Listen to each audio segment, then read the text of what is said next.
from Delaware to do this training. They're the experts in the field, and they provided training for 3.5 days here on Texas Tech campus. And during that time, these agencies, they developed a challenge for themselves to implement at their facilities when they went back. And they've been working on that. And today is our conference where they're going to present on what they did. So we have 5 different agencies. Their Down Home Ranch, the Lubbock State Supported Living Center, Nueces Center, Spindletop Center, and Summer House. So each of these agencies will be presenting. And some of the things that I need to tell everyone up front is that we will be recording this session. So wanted to let everyone know that. There are accessible PowerPoints available on our website. So if you need those, just go to the website. And Dev, could you post a link in the chat to those so that everyone could have that available to them? We have interpreters too. Thank you to them for being here. And evaluation forms that need to be completed immediately following this conference. So we also will have a guest speaker who's associated with the National Leadership Consortium and who's known in the field of developmental disabilities for speaking. Kathy Ficker-Terrell, she's here, and she's going to do a presentation at the end of this conference. And after each of the presentations by the agencies, she's going to provide a response to the leadership challenge that they implemented. So they'll have some individual type feedback on their challenge. So we're looking forward to this. Also, Dr. Griffin Shirley is going to be the timekeeper. So look for her to put up numbers. There's number 5. And she's going to keep us on track. She loves to do that. She will stop you if you go over. So, and she keeps me on track as well. So I think we've covered it all so far. I don't want to waste any time. We want to go ahead and get started. And we'll start with Down Home Ranch with their presentation. So if you want to go ahead and pull up your PowerPoint, I think Neil is controlling that, or maybe they're doing it themselves. I think the individual presenters should be able to share their own screens, but if not, we can troubleshoot that. Wonderful. I'll work on it. Give me 1 sec. Okay.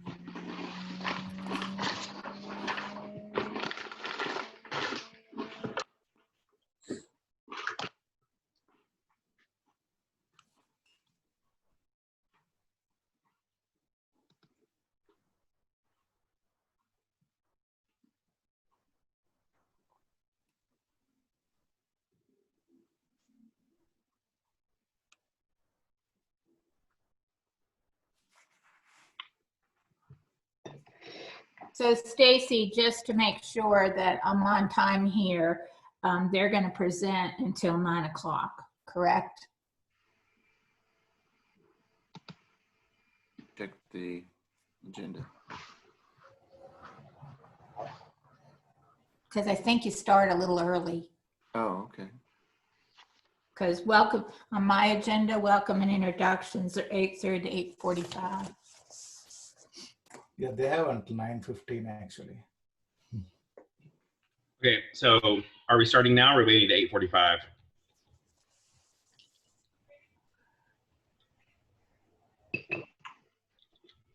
Is everybody on? Yeah, that would be my concern. Oh, okay.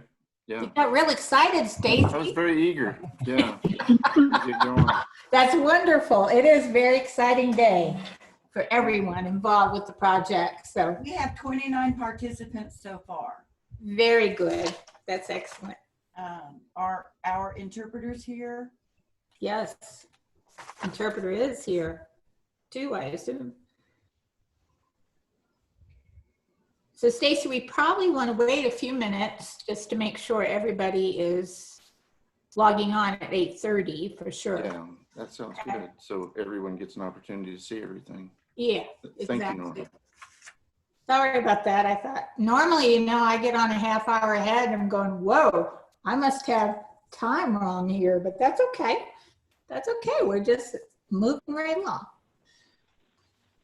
Very exciting. And I couldn't get any sound for like 5 minutes. I don't know what the deal was, but now I have it loud and clear. Thank you.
Since the agenda said it started at 8:30, I'm thinking we will have more guests, maybe from cohort 2.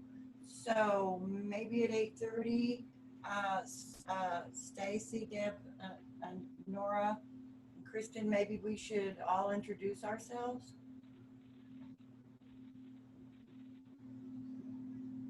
Sure. Okay.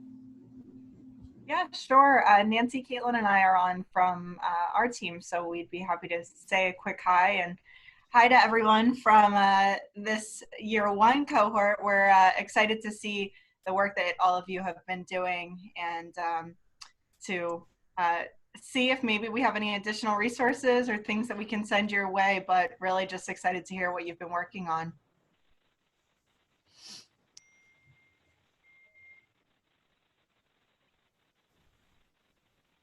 I'm Nora Griffin Shirley, and I'm co-investigator on the TCDD grant and also the program evaluator and the mentorship coordinator for this project, and a professor at Texas Tech.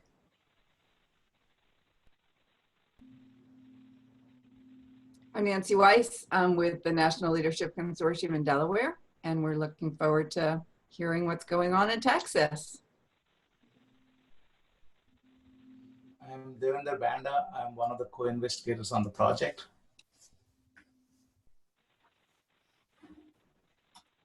Hi, everyone. Kristen Loomis. I know I just spoke, but I'm the program director at the National Leadership Consortium, and we'll be working with you during the week-long virtual event in November. So looking forward to that.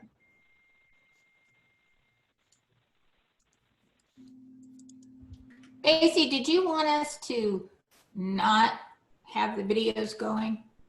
Because I noticed many people to save bandwidth.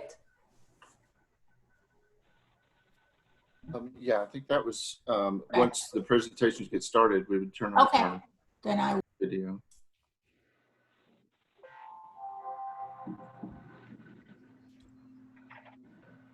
I'm Pam Lindell.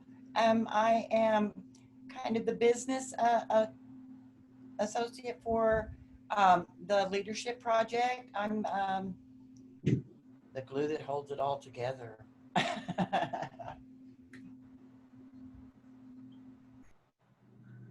I'm Caitlin Bailey. I work with the National Leadership Consortium as well. And again, also looking forward to hearing from Group 1 and meeting Group 2.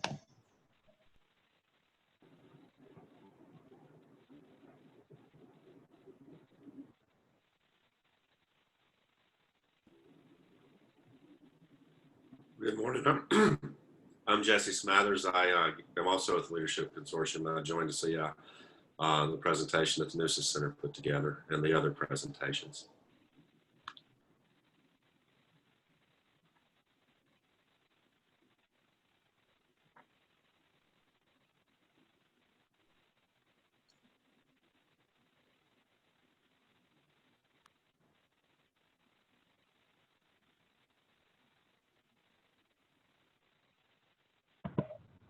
Hi, this is Jana from Nueces.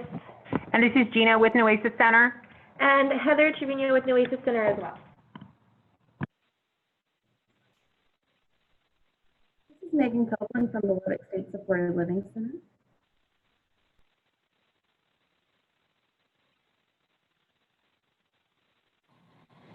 Monica Zock with Spindletop Center and Nikisha Coates with Spindletop Center. Also Holly Borrell with Spindletop Center. Erica Turner with Spindletop Center.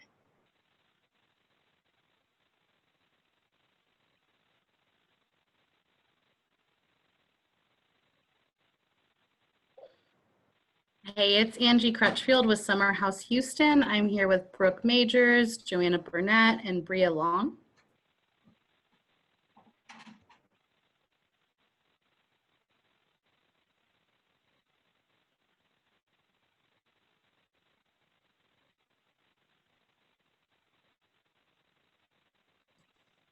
Good morning, this is Jennifer Eccles, and I work with Hill Country MHDD Centers, and in this project worked for the National Leadership Consortium with Summer House Houston.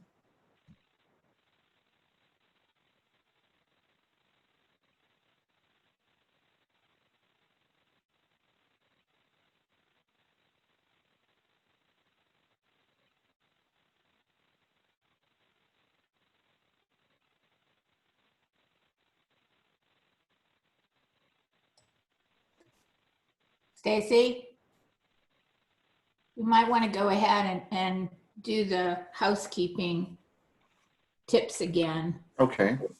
We have Richard and Angela, what's her name? Skylar from TCDD. They might want to introduce. Yeah. Sure, I can go. My dog was barking, so I didn't want to be interruptive. I'm Skylar Mueller. I'm West Texas Regional Coordinator with Texas A&M AgriLife Extension Service. I'm in partnership with Texas Council for Developmental Disabilities. Hey, good morning, folks. I'm Richard Rendon. I'm a TCDD Grant Coordinator. I work with the Texas Tech University staff on this grant. It's good to be here today.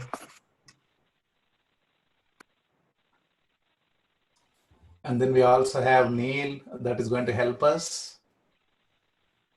Yes, Neil Knaut, work with the college. I'll be providing some technical support. I just wanted to remind everybody, like Nora and Stacy said, a little bit of housekeeping. If you're not presenting, just keep your mic and your camera off, and that'll help us preserve bandwidth.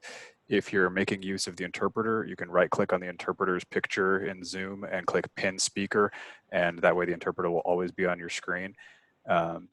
Thanks, it's nice meeting everybody. I'll be here, but silent.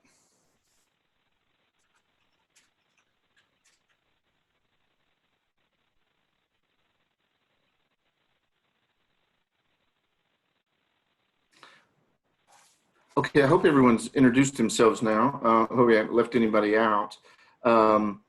Again, we're going to be recording this entire session, and there are accessible PowerPoints that are available on our website. We have interpreters, like Neil said, you can pin those up. And Nora has sent evaluation forms to the agencies, and so the evaluation forms need to be completed immediately following this follow-up conference. And we're excited. So we have 5 different agencies that received training from the National Leadership Consortium, came to Texas Tech for 3.5 days to receive the training, developed a leadership challenge to implement when they went back. They've been doing that. And they're here to report on that. We have Kathy Ficker-Terrell, who is going to provide is going to speak near the end of this conference, and she'll also be responding to each of the agencies' presentations after they're done. So we're going to, I think we're still ahead of time according to this.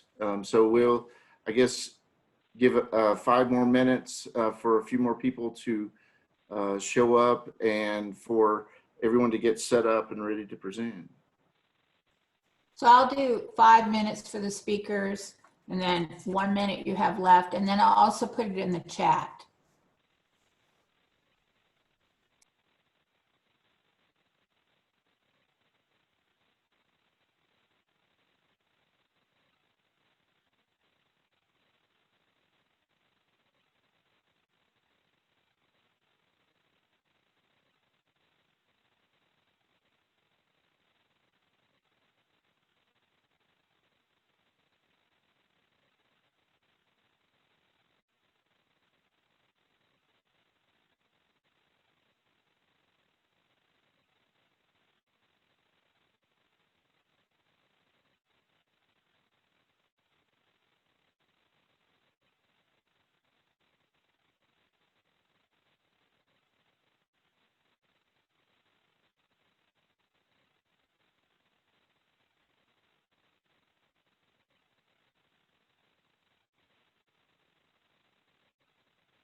Are there any guests that are not connected to the project they might want to introduce? Because we want to know who else has joined.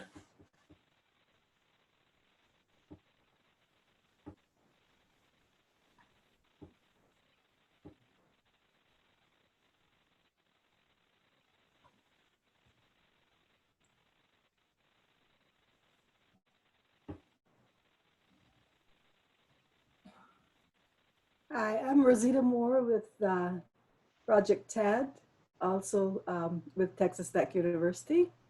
and I'm a guest this morning. Thank you for inviting me. Thank you.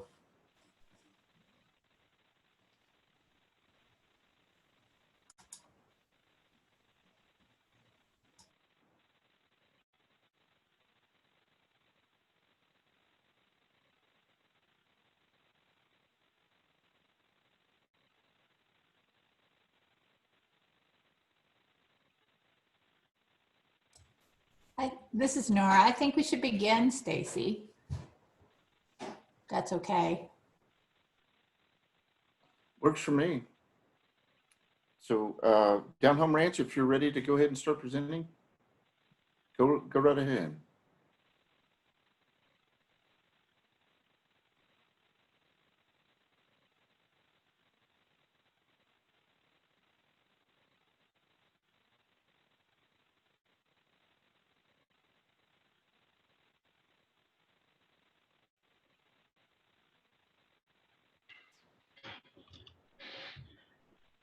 Good morning, everyone. So usually I'll do a magic trick to start presentations, but I'm magic trickless this morning, so you'll have to forgive me. So what we're going to do is go through, I have my team on, we'll talk about them in a second. We're just going to go through and then we'll leave some time for Q&A. So you are going to hear babies in the background, trying to alleviate that as much as possible, but if you hear some screaming, forgive me. So Down Home Ranch has been in business for about 31 years. We're outside of Austin. We're a 410-acre ranch. Whenever the founders came up with the idea of the ranch, what they were looking for is a program that would be self-sufficient from governmental income. However, over time, the ranch actually supports people through Medicaid waivers and also through ICF. So we still have a big focus on social enterprise and social entrepreneurship. So about half of our income comes from those funding streams and also development. And the difference of that comes from our residential program. We serve about 43 people, and that's both at the ranch, but also in the city of Elgin in home and community-based service. And we're looking to serve about 50 people that's our long-term goal. In addition to that, we serve hundreds of people each year, except for this year, in our camp program that we do each summer, our day program. We also have a respite program where we support quite a few people. So looking at the team members, we have Craig, he's our executive director, he's on today. Myself, I'm the operations officer, I'm Barry. We also have Casey, who's the client services director, and then Cynthia, who's our residential program manager. And then the consultants who supported us was Lynn, and then she leveraged some resources that she has with the NADSP. So we actually had some support from John, Desiree, Dan, and Joe with NADSP, which was really great. Whenever we started brainstorming what we wanted our project to be about or a challenge to be about, we were looking at staff training, and we all follow closely NADSP, and just trying to understand through the research that they were doing and the support they provide, how do we make sure that our staff are competent, that they have the resources that they need to do the best job possible. And we had been working on that for a couple years. We already had some ideas where we wanted to do a new employee orientation video. We were using some other resources, some of the training resources. We're also developing our own.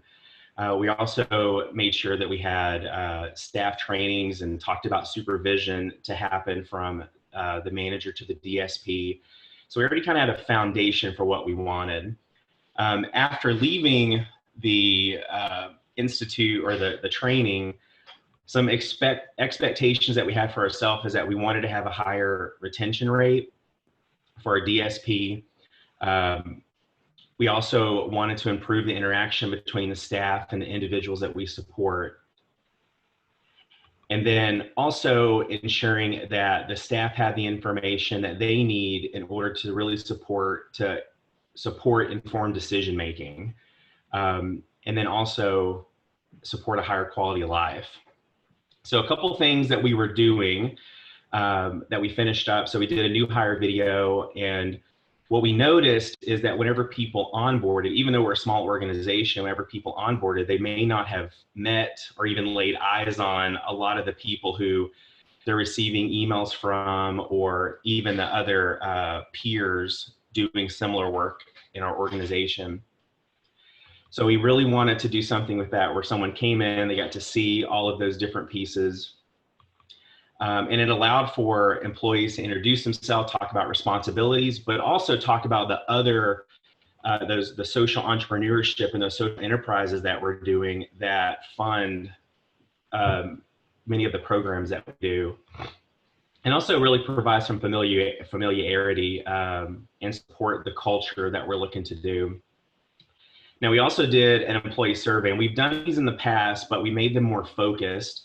And if any of you have either taken an employee survey or have been on the receiving end of an employee survey, I think mostly it's the receiving end that can be kind of high stress. But we allowed for it to be anonymous, which has its pros and its cons.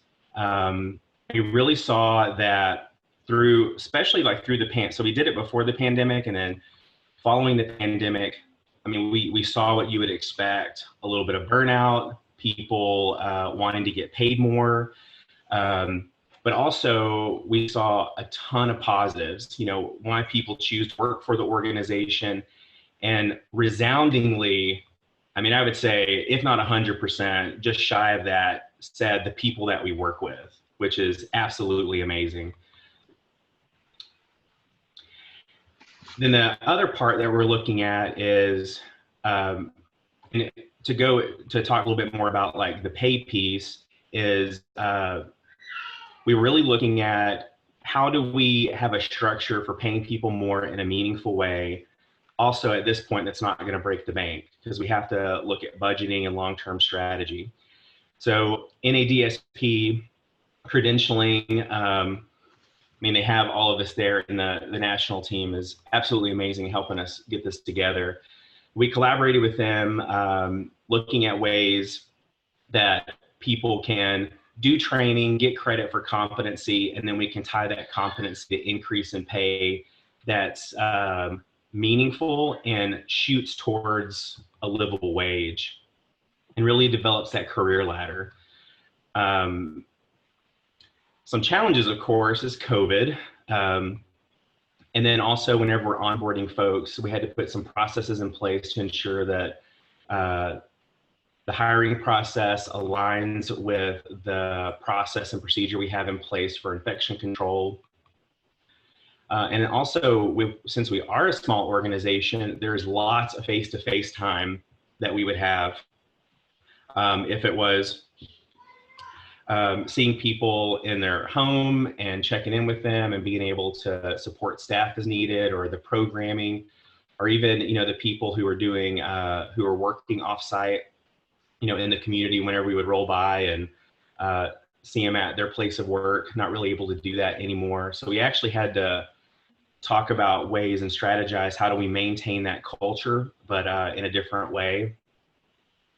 And then shifting our in-person trainings that we were doing to be online and utilize and leveraging the resources that we have through Teams and these other types of electronic media, and trying not to overuse email.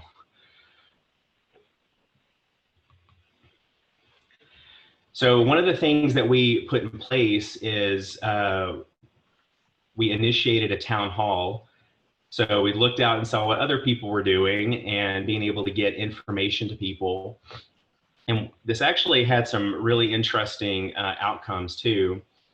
So we were doing them weekly for a bit, whenever all this information was coming out from the state and, you know, the CDC and CMS. Wanted to make sure people had the information that they need.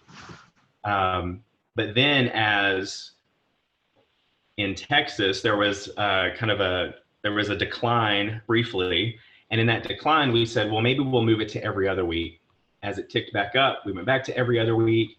So what we've done is in that, the learning curve was we use it as a way to give information. And of course we had some Q&A, but what we did, I think unintentionally, but had a good result, is that the people that we serve were a part of it. The intention was to give the information to staff, but of course the people who we serve are in the home, so they became actively engaged. I think most of the Q&A was filled with questions from the individuals that we support, which was pretty great. And what that did is actually helped us kind of frame, you know, the meetings going forward. So to ensure that they were becoming more actively a part of what we're doing. And then also looking at, we use Indeed and a couple other places where we post positions. And Lynn actually had some great tools with doing some referral bonuses. So we made that change where instead of spending that money elsewhere on electronic recruitment, we moved it in-house, and now we're doing bonuses. So at this point, if a staff refers someone and they get hired, when they get hired, they're going to get a couple $100 bonus.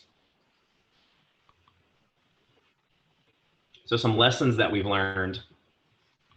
We have, as a nonprofit, we have access to quite a few digital tools at pretty low cost that we really weren't using to capacity. I'm sure all of us are extremely familiar with Teams now and Zoom and doing live by computer. But in the past, or before pre-COVID, we did a lot of face-to-face and unfortunately a lot of email. But moving away from doing as much face-to-face using Teams has been really great, and everyone's utilizing it. And then also looking at our, whenever we're bringing people on, this was also something that our consultant talked quite a bit about, was really looking for people in a DSP capacity who have really great customer service. So looking at that as a quality, and that's something that we can give as, you know, direction to the staff too, whenever they're doing their referrals, which is great. Also, I think that professionally, we know what professional consultation is, and we know that if we need help, we need to get it. But also in the nonprofit world, it's do more with less. So we have to know that there are some times that we may be able to do internally, but it may take us away from things that we should really be focused on. And an example of that was we were looking at doing training. We were using Relias and a couple other tools, and then we were developing some trainings internally that more aligned with our culture. As we were doing that, I mean, it definitely took time to do and to manage, but we were starting to utilize Open Futures Learning. Last month, we started using it. And it's not, you know, it's not something that is necessarily novel to, you know, use an outside source for training and training help. But what it does do is you have to make sure that the training aligns with the culture of the organization and how you want for the direct support staff who are working every day to support the people that they're working with. And I think we found it with Open Futures. And of course, including people who we support in organizational decisions. And there's been some conversation about how we do that more, and we're strategizing it. So we have been doing the survey, like I said, but we actually made a commitment that we're going to start doing it every 6 months. We're going to review the results in an ongoing managers meeting that we have. We're going to de-identify things that may have that may be negative or perceived negative. But we're going to de-identify, but also we're going to talk about those positive trends too. So, hey, we're doing great in these areas, but here's some things that we need to look at.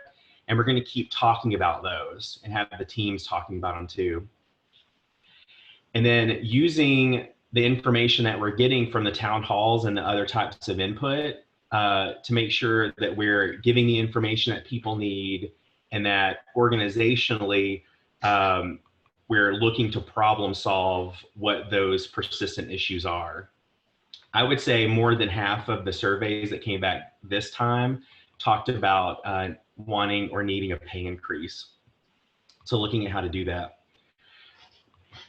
And we started Open Futures, it was actually this month. So folks are starting to work on getting any there's a piece of where they have to get some essentially CEUs, so they're working on that. And then next month we're going to start the eBadge Academy with NADSP. This month we started cohorts, so we have 3 residential programs that we have. So we have our waiver, and then ICF, and then we have a private pay program. Private pay program and HCS are together. And what we're doing is we identified a staff within each one of those, a DSP or someone who is working in our day program to head that up and be the leader of those cohorts. They just had their first meeting this month. Then also looking at completing that process. So just 3 weeks ago, we're starting our budget process for next year. And 3 weeks ago, we started looking at what would the levels increase based on the NADSP career ladder. And then also we had the conversation, we've had some DSPs that have been with us a while.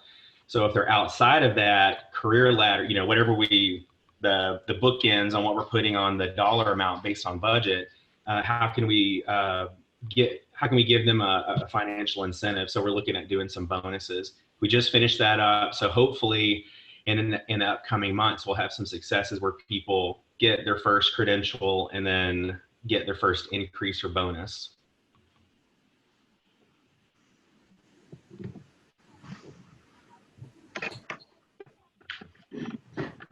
So for us as an organization and a leadership of the organization, really feel there's always been a culture of staff development, but we put an emphasis on it. We updated a policy even in our handbook that allows for people who want to access education to be able to do that. And there's a monetary amount that the organization will help with. And looking at that as being a way that it can increase the quality of life of the DSP and the other staff that work at the ranch, but also the people that they're supporting.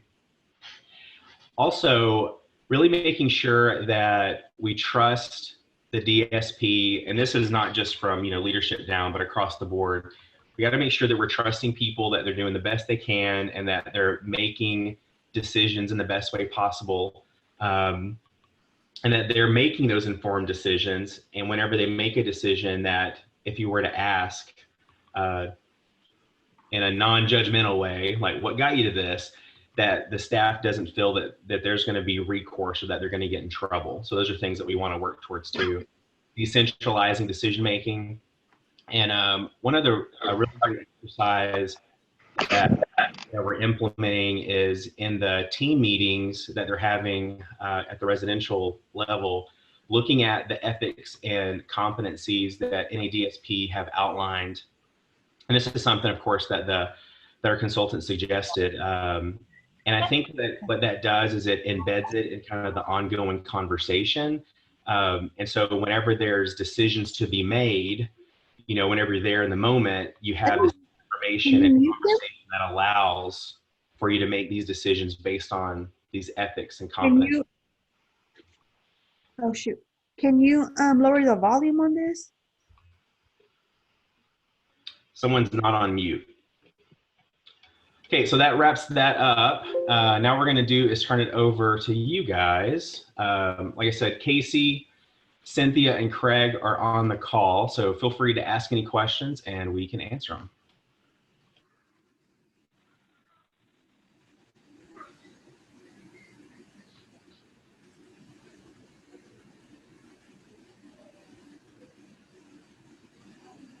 I did find my magic trick if anyone's interested. Sure.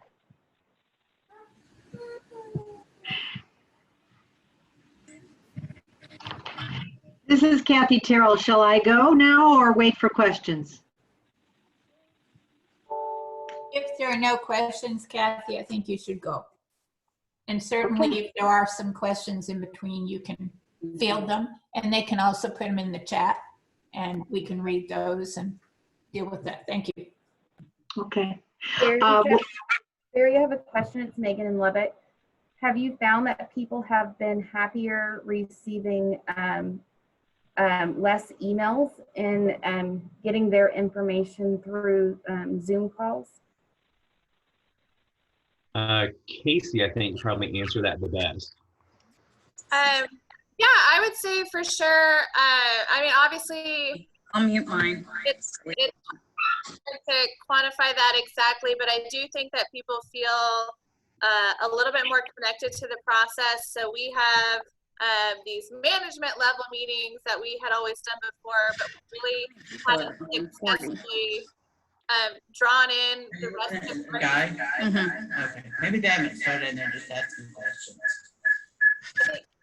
I don't know if someone needs to mute, but so yeah, not only, I mean, for the DSPs for sure, for people that don't work directly with our individuals, I think has always been a group that we haven't tapped into as well, whether it's maintenance or someone else that making them feel more part of the process. And then like Barry mentioned, I think to me, the coolest part of it was how involved our individuals that we serve were able to be. So they were getting the information. So I would say, obviously, in terms of do they feel good getting less emails? Probably, but I definitely know that people felt more connected to what we were doing because of these meetings that they could actively be a part of. Yeah, and I'll reiterate that, like being able to be a part of a conversation rather than reading it on a screen, I think overall, anecdotally, has had a much positive outcome, especially on connection.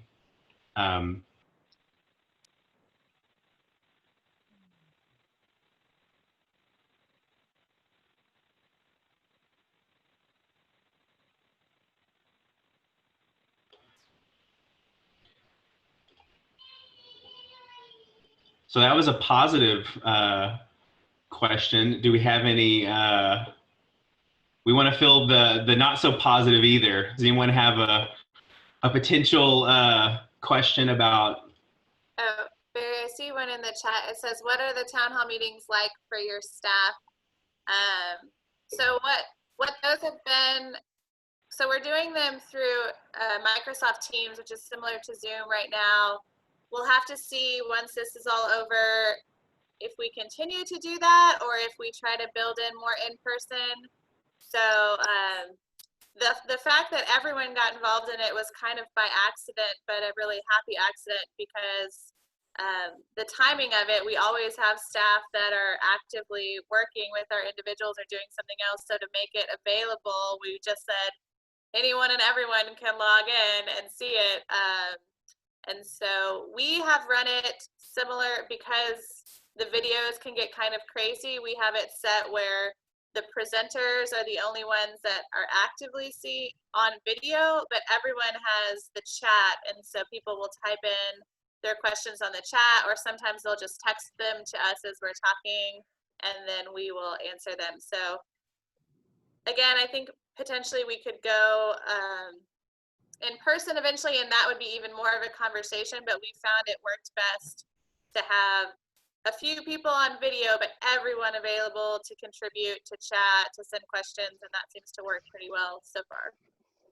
In Teams, it's called a live event, and I just sent, there's a YouTube video where it talks about, we actually are doing it for families too, and so I sent this to them so they could prepare for it. It shows like how to access a live event, but there's tons of, YouTube University is full of these, so look at that and it can definitely give you some info.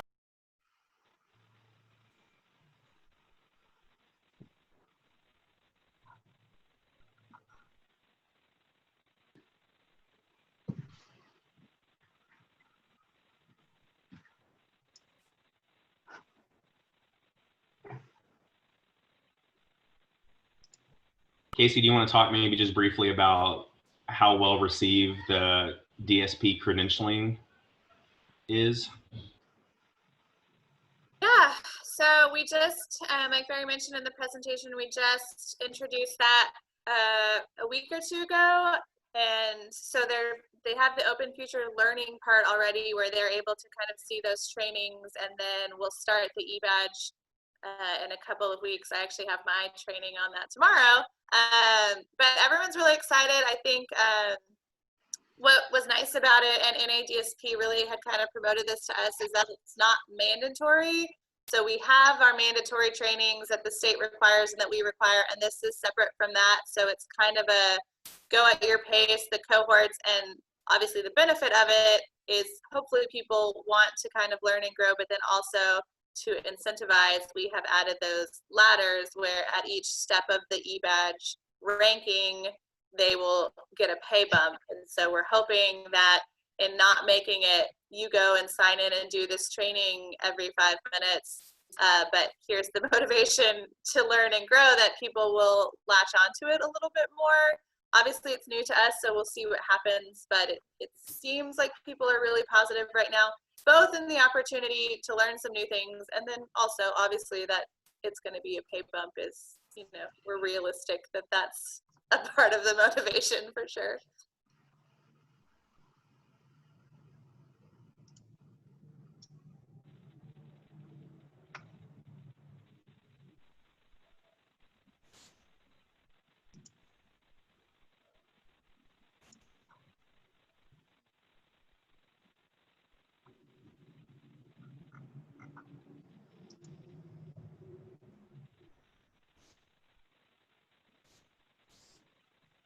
I'll just talk briefly about the decision to really put a focus on this.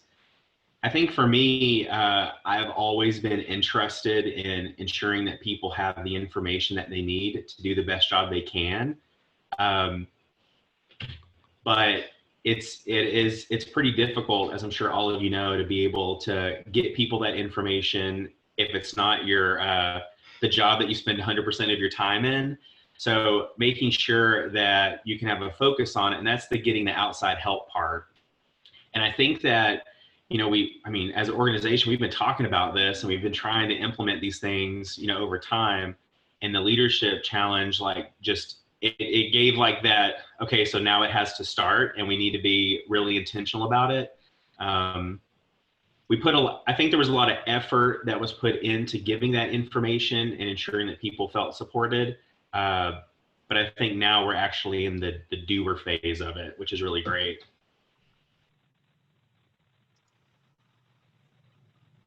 Yeah, Barry, I just want to say something kind of along that same lines. For us as an organization, you know, we were going through a transformation already that started a couple years ago. You know, turning an organization is kind of like turning a battleship. It takes a long time to really get in the direction you want. So we were hitting a lot of the higher level things, and you know, decision making was one of them. Where in the past, a lot of the decision making was made in one place, and just saying, hey, we want to be able to delegate decision making all the way down through the organization, you know, all the way to the DSP level. And the leadership program came up at the perfect time, because I think we had done well at doing the higher level stuff, but we hadn't done as well at the lower level and at the level where it matters the most. So for us, this coming up and then saying, okay, great, here's the pieces that we're missing, and now we can get them in place. And we did a lot of talking about vision, mission, core values.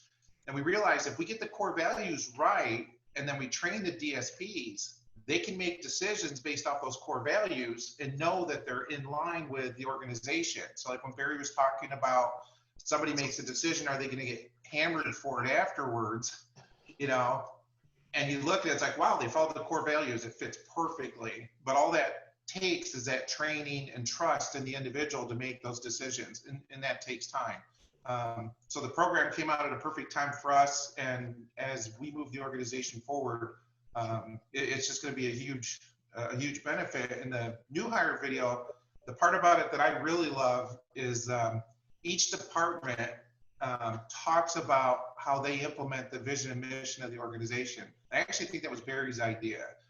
And it's cool because then for somebody, and somebody coming into the organization, let's say they're going to be working in admin or something, you know, they're seeing the same video, they're seeing what the people are doing in the houses, how they're working with the residents, and they're seeing how they actually implement the mission in all areas of the organization.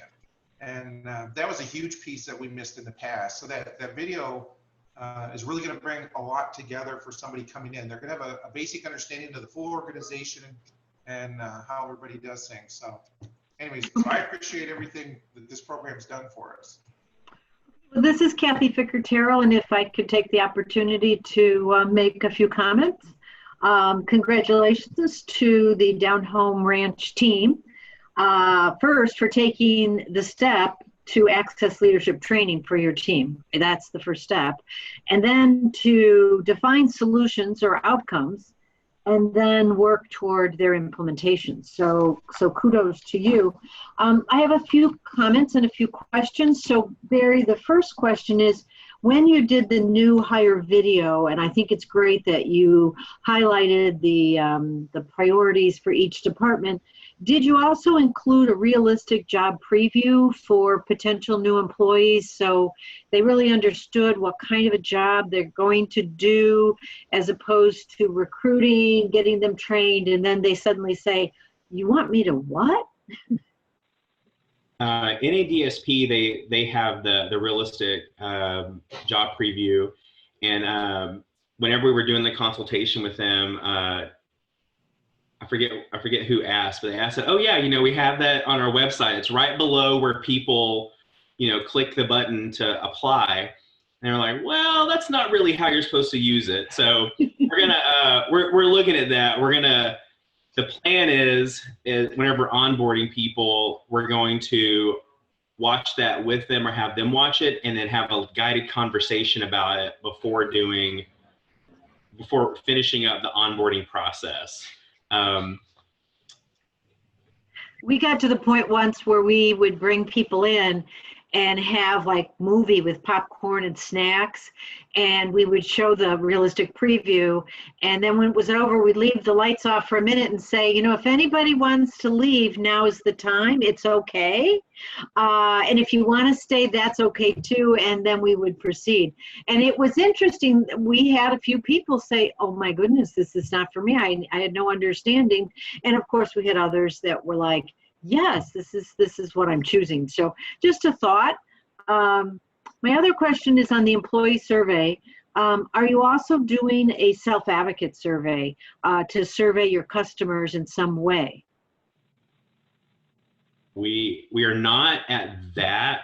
We're not utilizing that. Casey, do we have anything that you're using in programs? Yeah, we have what's called a satisfaction survey that goes out to both families and the individuals, and that's something we've had for a long time, but it's definitely not very robust. So I think it's something now that we've kind of gotten these other things in place that definitely needs to be looked at. It's a pretty basic, like, how's everything going? So do you like it here? Do you like your staff? Yeah, so as you look at that down the line and in the future, may I just strongly encourage you to look at existing tools that allow it to be taken either online orally or done as an interview, because so many of the people we support are non-readers.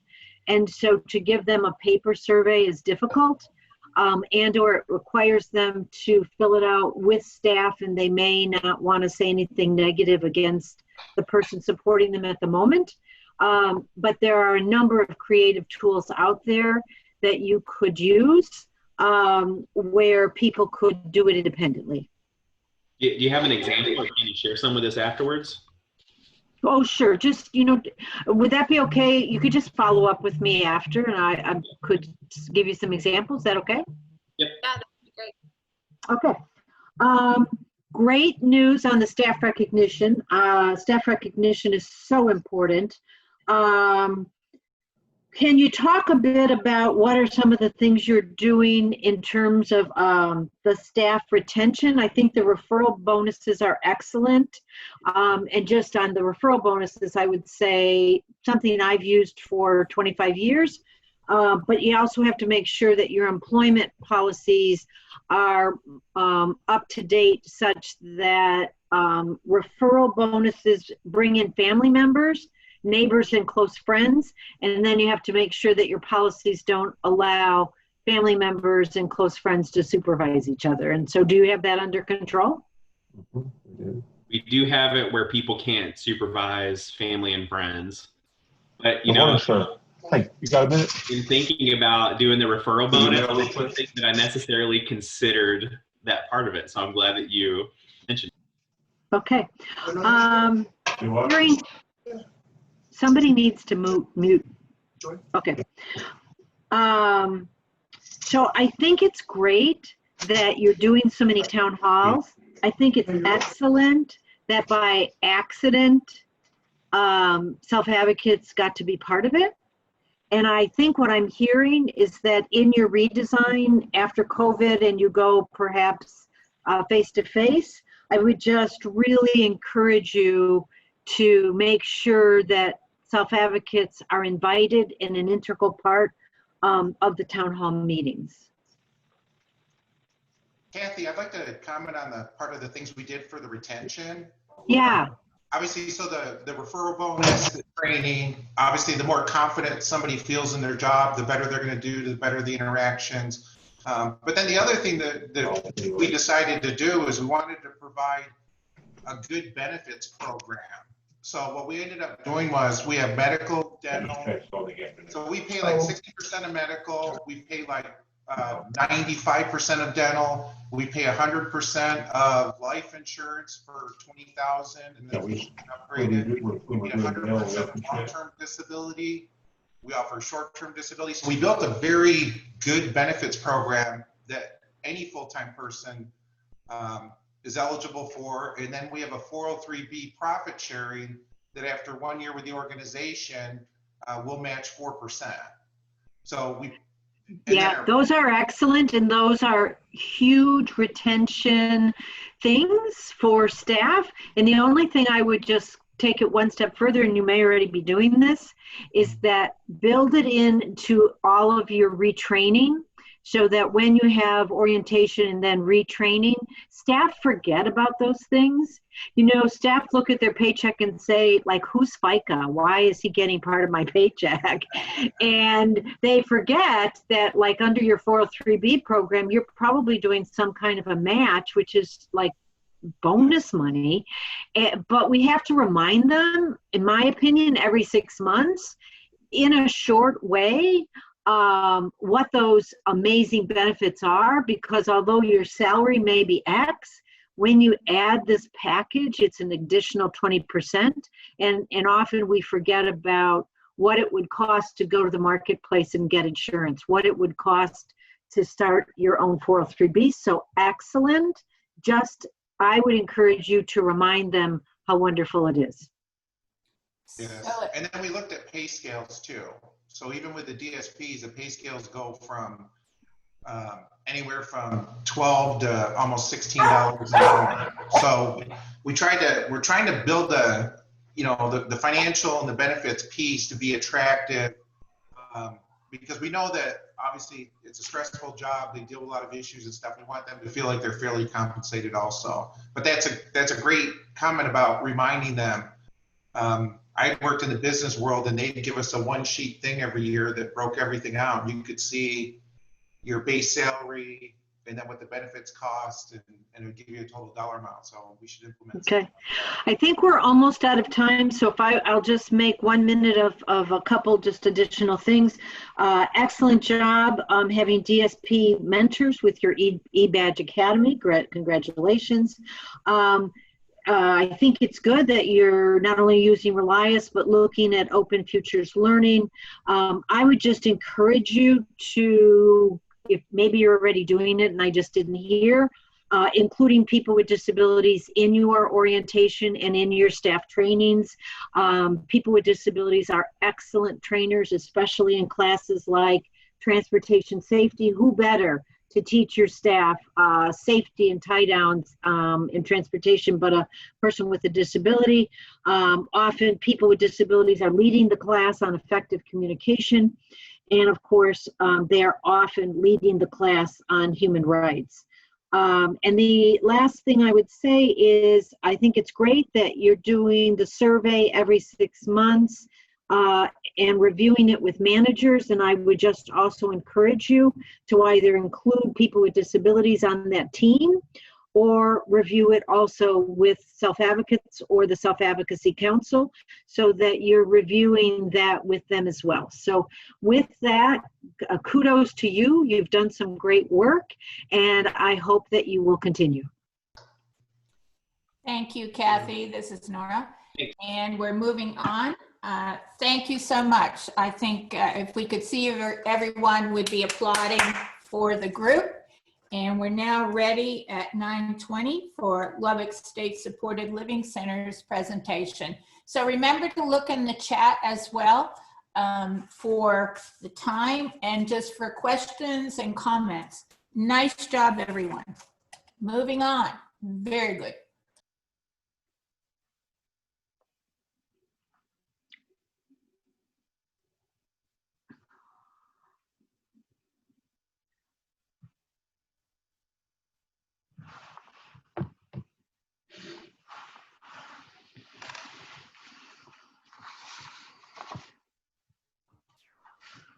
Is everyone able to see my screen? Yes.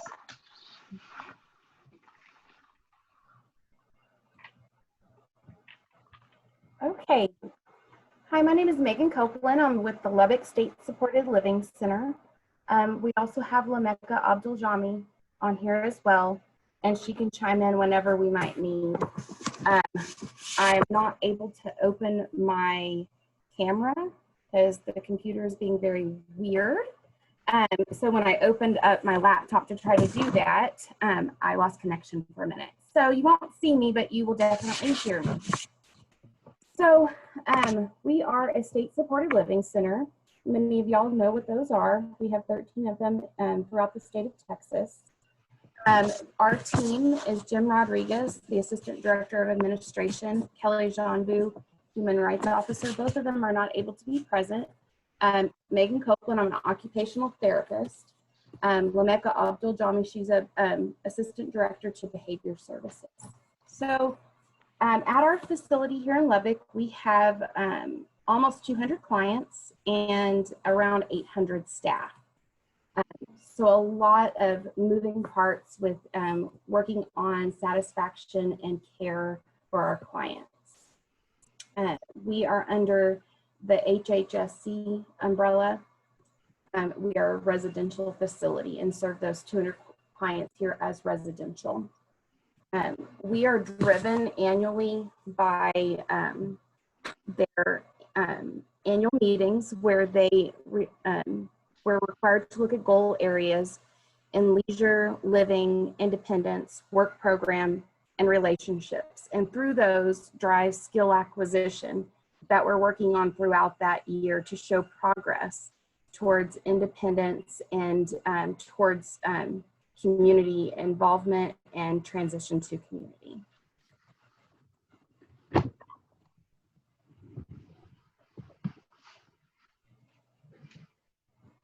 I'm trying to see if I can get the next slide to come up.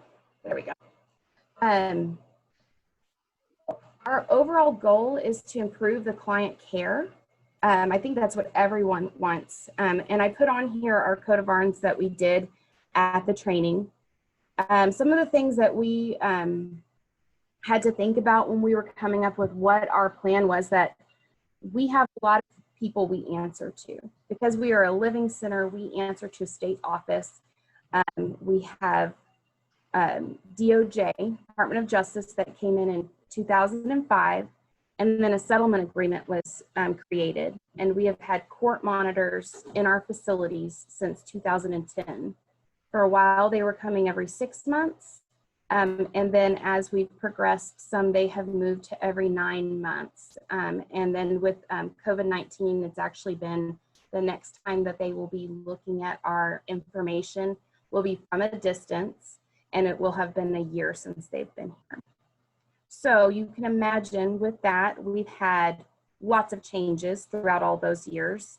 I started here as a student in 2006, so all I've ever known is this facility with Department of Justice involvement. We have commissioners we have to answer to, and so we really as a team had to focus on what's in our control. What can we actually look at here and change without jumping through hoops and barrels at state office and with legislature, and start a fire, start a little flicker that can become a fire of change. We also have had lots of consultants in various ways throughout the years. So you can imagine Our leadership, our professional teams, and our DSP have had lots of burnout. And who gets affected by that?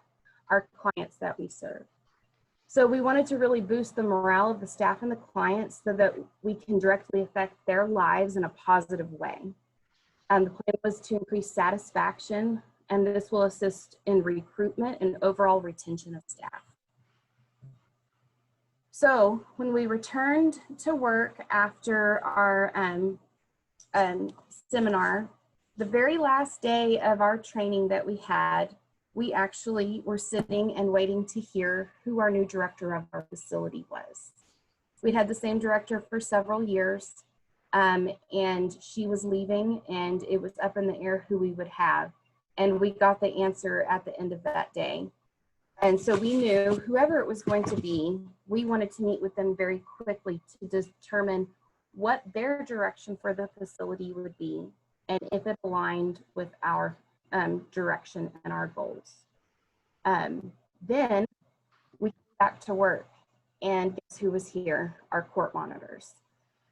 So we all tried to really look at things differently that week. We were on a positive high from everything that we'd learned, all the people that we had met, the resources that we were creating. And it was a very weird week to have that high to come into stress mode of what are we going to do? What are we going to be asked of for DOJ court monitors to be given? And so there is a disconnect there that it seemed very negative into what we were having this awesome positivity. So we took a lot of notes on that and just tried to see where those disconnects were and kind of how we could look at things differently in the future. We also discovered that our ombudsmen, we have them throughout the state. They are an independent, impartial, free service that investigates complaints, and they advocate for the residents' rights. So Kelly is our human rights officer, but we also have had an ombudsman that's here on campus, and they have an ombudsman department throughout the state. Our director that we have now is actually, she was our ombudsman before. And so she's done lots of touring throughout the country of looking at different places. And when we talked about some of the locations in Oregon, she has actually toured those facilities. We did find out that our team's vision was in line with the vision of our director. However, she also told us the things that you are saying are not where the state of Texas is currently, and that we have a long way to go to show true inclusion in the community. She said, some of your ideas, I like them a lot. They are currently radical ideas. But the way she spoke with us said, I feel like this is where we need to go as a state. And if we can be any part of that as a living center, to be on that point to look at inclusion in the community, then that's what we want to be a part of. So what did we do? What was our plan? Our initial plan, we needed to start small, and we do have some long-term plans that we're going to talk about in a few slides. But initially what we wanted to do was create satisfaction surveys, which I believe a lot of us are going to be talking about today, because that's what we want to know. We need to know where everyone stands, and after we put some things in place, how do you feel after that? Do you feel like you belong here? We didn't just want to look at staff. Are you satisfied? We wanted to look at it in 3 different groups. We wanted to look at our direct support professionals. We wanted to ask our clients, and we want to ask our ID team members. Those are our professionals with the doctors, the nurses, the QIDPs, the residential coordinators, the behaviorists, the therapists, the programs people that come together to create the plans for them, and find out from each one of their standpoints with different kinds of questions, not just one overall survey. How do you feel? Do you feel like this is the place you belong to work? Is this the place you belong to live? We wanted to look at these 3 groups separately and graph the data to determine how similar the views are or how different they are, and also to look at progress.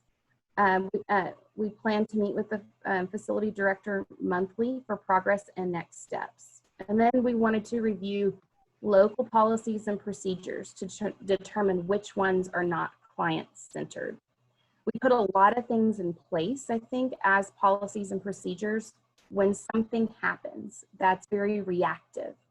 And so there's been a massive injury or something got overlooked when someone came back from a hospital, and a policy goes into place. And it doesn't take into account that we have individuals, that policy might touch them in a different way, but doesn't support their client-centered goals and just their wants and needs. And so some of those are examples of, we had issues at one point in time with people going on respite to different homes or moving from other homes. And they made a lot of changes to how we do in-servicing of information. However, the time frame is very short, and it is too much information for the staff to actually process all the things they're supposed to know for that client. And then if anything goes wrong, then they could be held accountable for that, or the people that didn't get the training done in that right time frame. So we really feel like there's some things within that can be looked at. Another example is we have a local policy about guardianship, that someone who works here cannot be a guardian for a client.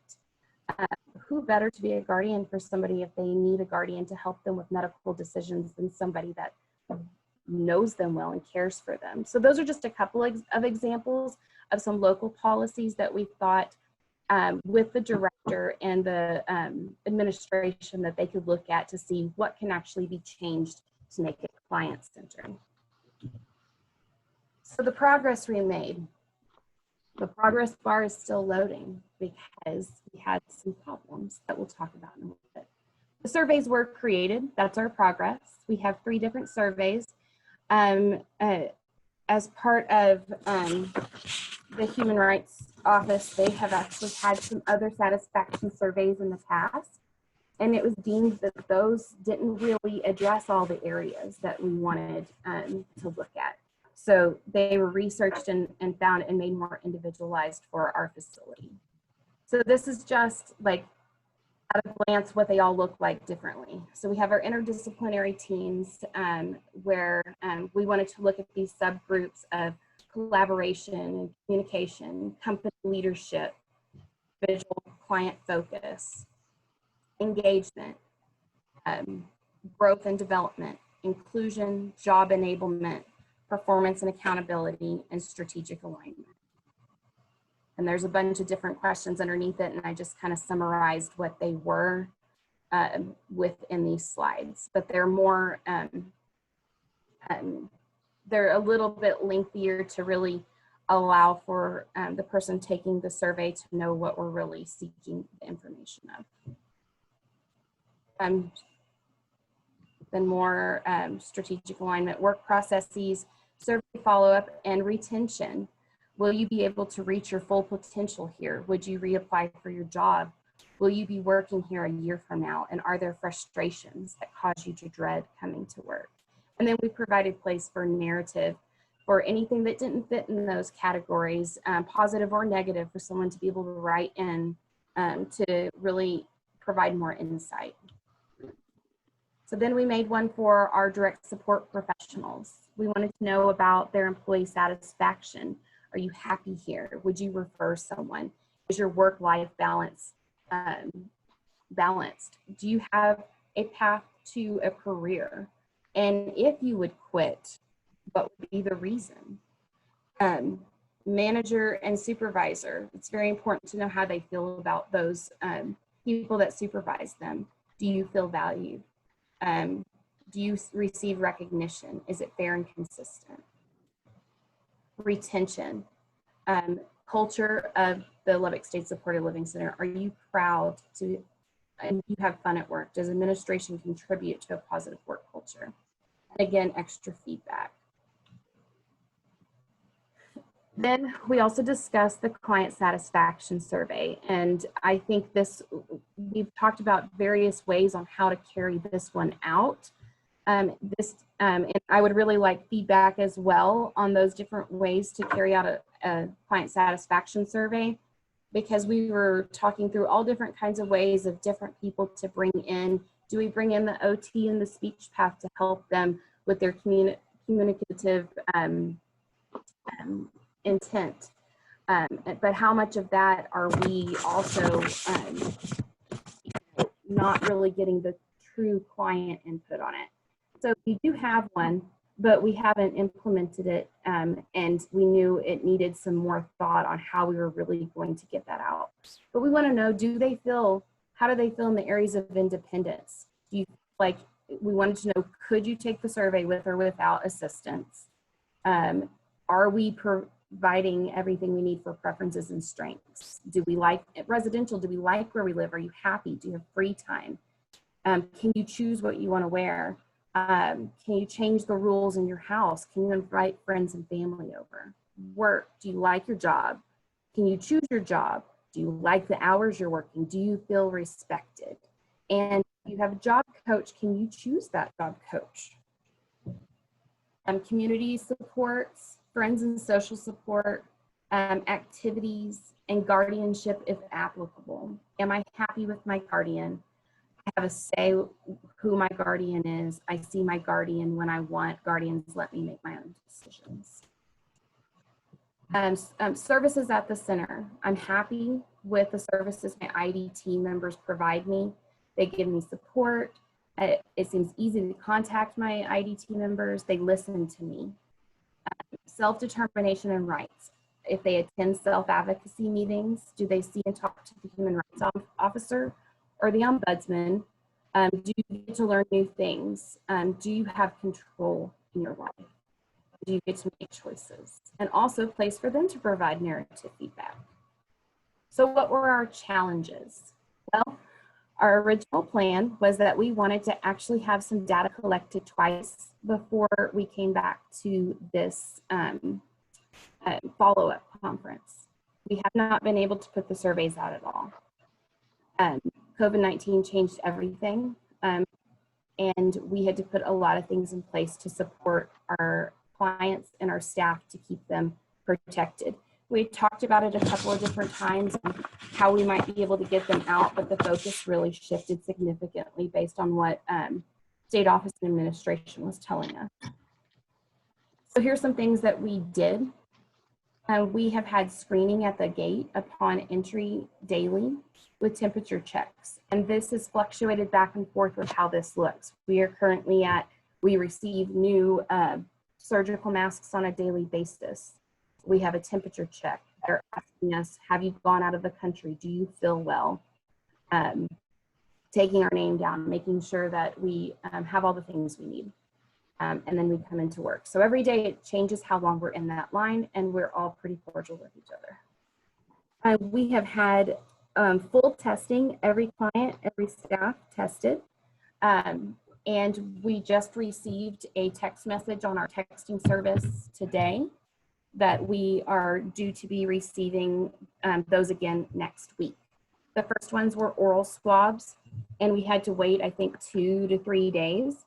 They are trialing now a new plan being implemented, and we're actually going to be getting nasal, not nasal pharyngeal, but nasal swabs. And these are the rapid tests, so we should have answers back within 15 to 20 minutes. Lots of plans have been put into place for COVID to protect our clients and our staff. The facility identified then who could work via telework. We know we have to have people here around the clock to take care of our clients. We also have to continue on with work. So I can tell you, as far as my department, for therapies department, we have 32 people in our building. That's too many. We have offices where there are 3 people in here. So it had to be identified who could work from home, who could work here, and we switch weeks because we still need to go be able to fix things on people's wheelchairs if someone's had an injury, if someone's having difficult times at meals, if we need to go assist with those things. And each department has had to come up with different plans based on that. All staff were initially provided cloth masks, which were made by various departments on this campus, and some that were teleworking were making them at home as well. And so we received those very early on. We are currently in the surgical mask stage, and eventually we will go back to being able to wear cloth masks again. Also now have goggles and face shields, and the clients also have masks if they are able to wear them. We do have some that are more medically fragile, that we wouldn't be able to look for signs and symptoms of issues with respiratory if they were wearing them. We did have one client who asked for one, and it was concerning that he would be wearing it, and we explained to him and provided him education, and that we are wearing them, and it looks scary to see masks all around you, but we are preventing him from receiving our germs. But other clients have been wearing masks, and they will go to their team when they have lost theirs, and the teams are also working on, let's keep track of our PPE as well. So it's been, it's worked out very well. I've seen clients who usually get upset if they can't go into the diner to buy things, or too many people in there. They are practicing social distancing in their lines waiting to get in because there's only so many people allowed in. So it's been quite nice to see when they're understanding the rules, they're understanding what is at risk, but they do still have hard times as well because it is going on for quite some time. All visitors are currently prohibited from entering the facility, and our residents are restricted from leaving campus. Those are many talks we have to have with clients, which are sad at times. When you have a client that says, because he likes sensory input, he likes tickles on his hands, and he comes to your door and he says, I miss tickles. Or the client that thinks you're his guardian from a distance and asks, when's she gonna get to come back and visit? And so sometimes they're hard discussions. Sometimes they're good because they come up to you and you can say, what's going on? And they say, it's the virus. And so lots of education going on currently. Like I said, we now have a texting service. So the things that we receive on our text, we are also getting on email. But we know not everyone checks their email daily, especially the DSP that don't have access to a computer every single day. Or when they get to it, they might be bogged down with tons of emails and things get lost in there very easily. So it's really nice that they're sending it to the email and sending all this information to us. We get at least a weekly update on where we are as a facility with what's going on with our plans. So that information is wonderful to see that everyone is getting it. We made sure they have a marquee when we come in, and it said text this number to sign up for the texting services. And that's how they got the information out, to make sure that everyone that has a cell phone could get a text from the director and administration on a weekly basis. They also started, our assistant commissioner started at the state level being able to give out gift cards to staff. So those are also through a texting service that he does. And what happens is staff put their own name in and they give him stories of uplifting things or things going on in their lives, any different kind of things he might ask. One week he said, tell me the song that you're listening to right now and why it's meaningful. And from all of that, he picks 2 people throughout different centers weekly. And then he sends us who won. So then that's kind of a neat thing too. If someone from Lubbock was able to get a gift card, if we were to see them, we could congratulate them. So it just provides a little bit of extra on top for doing some hard work right now. What did we learn through this? So because we have not been able to put our plan into effect with actually putting the surveys out, I will say for me, not being able to get something done stresses me out. But I had to learn from this, and Nora actually said something in one of our follow-ups with the mentors, that not everything that is a success, especially in the times that we are living in, has to be built into your plan. So we really had to start thinking about what are we doing that is successful. And so I started looking at several of the things in that manner. These pictures you see here, this was something that our recreation department said, everybody get some chalk. We saw it all over social media. People were doing this in their neighborhoods. and writing messages, and kids were doing all this stuff in their classes. And we said, why not do this here?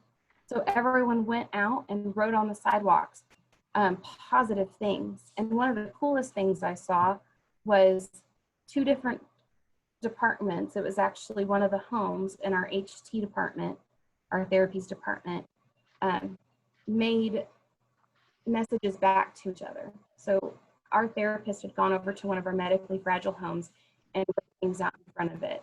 And a few days later, we saw beautiful notes in front of our building from them as well, saying how much they are, that they feel loved by the things that we have done for them. So positivity as much as we could find. Some other things that we determined too, one of our ideas that we're going to talk about in our next steps too is this DSP council. We found out from our director that years ago they had one of these.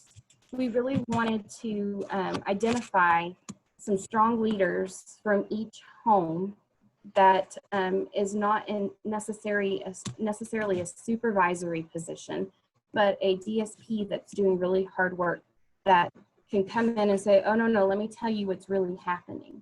And then advocate for their home and for the other staff and for the clients, and be able to take that information back and bring more success to their home and then build up the other staff as well. So we also determined it's really important to find the value in things and not let good things that have been in place before go by the wayside. So this is something that once we're able to roll it out, we really want to make this part of our culture here, that staff have a voice in how things are done so they can raise each other up and make their jobs better. Megan, this is Nora. You have about 1 more minute, okay? Oh man, I talk way too much. Okay. That's okay. That's okay. We all want to hear. Okay. So we want to do videos after we do these surveys. We want to do videos with a DSP, a client, and IDT member to really give the faces as to how they feel satisfied, the changes that they want, what we want to see in the culture. We want the DSP council, and we also want to designate clients to sit on the Human Rights Committee and the self-advocacy. We want to set up a face-to-face meeting with our assistant commissioner. When it all started, before all this has started, I had sent a message to Jennifer Eccles, and once the world gets normal again, we'd like to tour her facilities. We want to consider guardianship satisfaction surveys as well to make sure that they feel like their loved ones are being taken care of as well. Stay interviews. So instead of just, why are you leaving? We want to know why people want to stay. And so that's something, we have a retention specialist that is going to be doing those type of things. We have a buddy system where people that are in leadership positions are supposed to go to the homes and work with them. We had some fails in that area and we want to revamp that. Long-term goal is we'd like self-directed homes on our campus. That would look more like what it would be like to be living in the community. We had changes for the last quarter. In June, we found we had a increase in our fill rate. So that's been successful. Call-ins have gone down. The leadership team will look at their own. Oh, and then we decided we're going to all look at our own duties that we found because we don't work together. The 4 of us do not see each other on a daily basis, even before COVID. So we looked at some of the things that we found as successes. Through Jim's slides right here, these are things that we kind of talked about a little bit.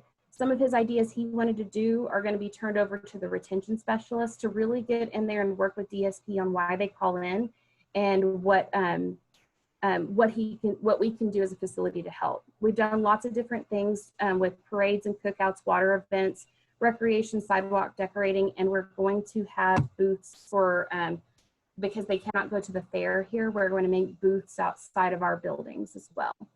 We're done with that. Some things that I found successful, I work on the Staff Choice Awards Committee. We pick people from each unit and at large, and we really go through and talk about why they need to be acknowledged. This goes into a newsletter and goes out to all of the facility.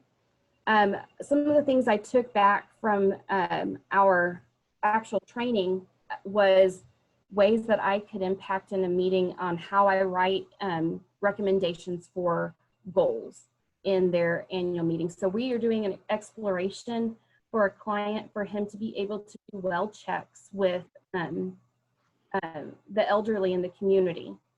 And at first it was said, we don't know if this is going to be successful.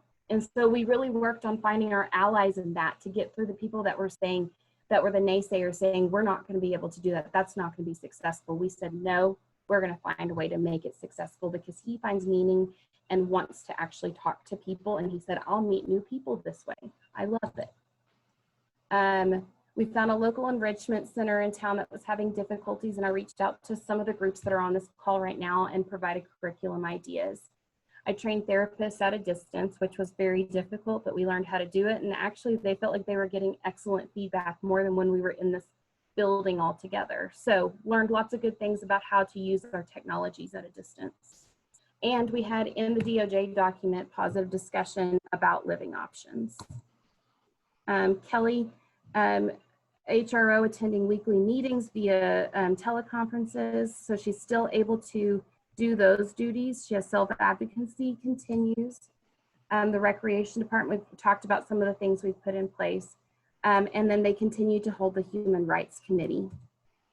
Lamecca, do you want to talk about yours real quick?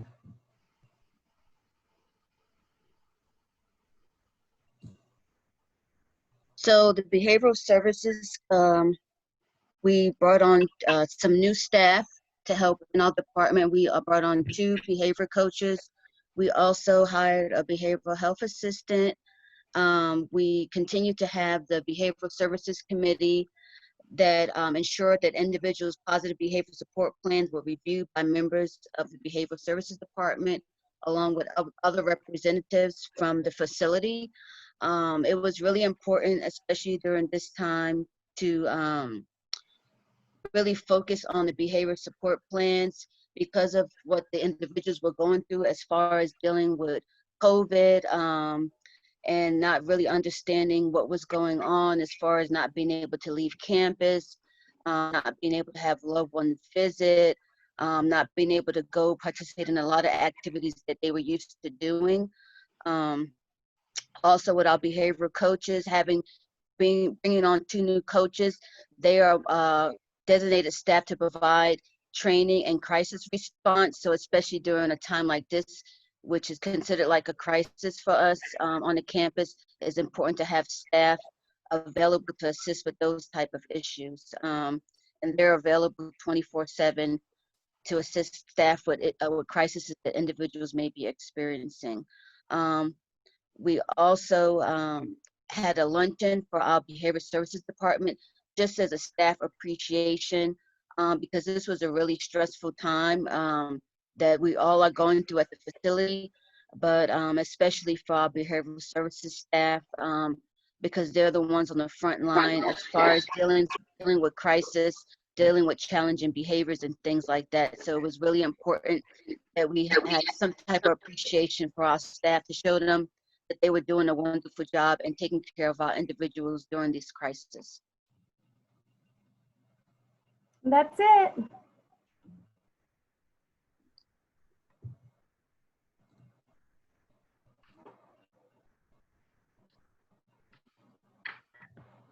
Kathy, would you like to make remarks regarding this presentation? We probably won't have time for a question and answer because we're going a little bit over, and we're going to try to keep to the schedule. So Kathy, please.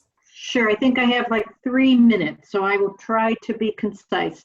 Megan and Lamecca, thank you. I'm sorry the rest of your team wasn't able to join you. I think it's excellent that you're reviewing your policies and procedures to make sure that they are more client-centered. You mentioned, for example, the guardianship policy. I would really urge you to look at best practice. Best practice doesn't allow staff to be guardians, but best practice does, and this is so important that you're going to look at it, does require that you look to see if the person even still needs a guardian or ever needed a guardian in the first place, or could the person's rights be restored, and could they better use a power of attorney for healthcare and perhaps a representative payee for finance. And if you're going to still need a guardian, are there community members that can be recruited, such as the pilot in Baltimore, Maryland, where they have successfully recruited numerous community volunteers as guardians. And I would say also, please look to the National Project of Significance on Human Rights and Guardianship that has been funded for 5 years that will provide free technical assistance in that area. The next comment I would make are on your client satisfaction surveys. I would just be very careful about having professional staff assist with the data gathering. There's a potential for conflict. It should be independent. You can use community volunteers to read the survey to the individual, or I would say look to the Pennsylvania USED, the Center for Excellence. They have an excellent quality review tool to be used with self-advocates who can't read. Both the Oregon and Rhode Island court monitors with the working for the Department of Justice designed client review tools that are very effective, that are meant to be done orally. And also CQL, the Council on Quality and Leadership, has what's called the POST, which is an iPad interactive outcome survey for non-readers that is oral for self-advocates. I hope that you get permission to start sending your surveys out. I think the gift cards for staff was a nice first step on your journey for better staff retention. On your lessons learned in terms of the next steps, part 1, where you're going to designate a client to sit as an active member of the Human Rights Committee, always pick 2. You don't want to be the only one on the Human Rights Committee, so I always recommend that you at least designate 2 people with disabilities to support each other on the Human Rights Committee.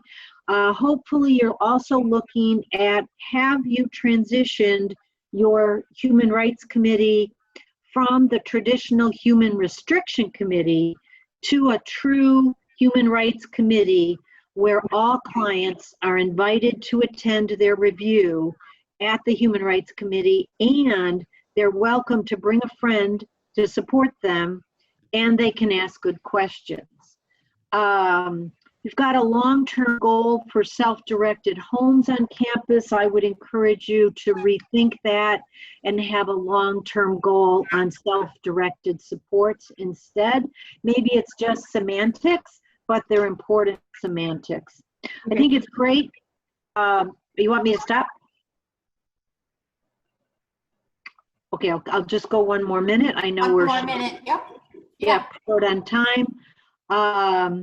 I think it's great that you've hired a retention specialist. Hopefully you can move your retention program along and get additional impact and input from not only your direct support staff, but people that you serve. It's great that your call-in rates have been reduced by more than 50%. Kudos to you. People do what you measure. And so I would say that in your behavioral service plan, where you talked about the things that you're doing, I would so encourage you to track the number of restrictions reduced. People do what we measure, and so that's a very important thing. Make sure that people with disabilities and DSPs are on the committee that is looking at the behavioral services, and that people with disabilities are also invited to attend those reviews. I think it's great that you've got a nice start in terms of self-advocacy, but it doesn't look like individualized kinds of things. It looks more like training on tasks like hand washing. So let's take a look at where can you build in some stronger self-advocacy training. where you're using self-advocates to do the training, linking with either the People First of Texas or the Protection and Advocacy session of Texas. There are some amazing trainings that self-advocates do nationwide, and I would encourage you to really look to have national self-advocacy experts be part of your self-advocacy solution. So very quickly, we're at 9:58, and I will turn it back to Nora. Thank you very much. We have time for one question. I think it's important. I just also want to make sure that everybody's looking at chat, because I'm trying to do private chats in regards to time as well. And so is there one question or comment for this group?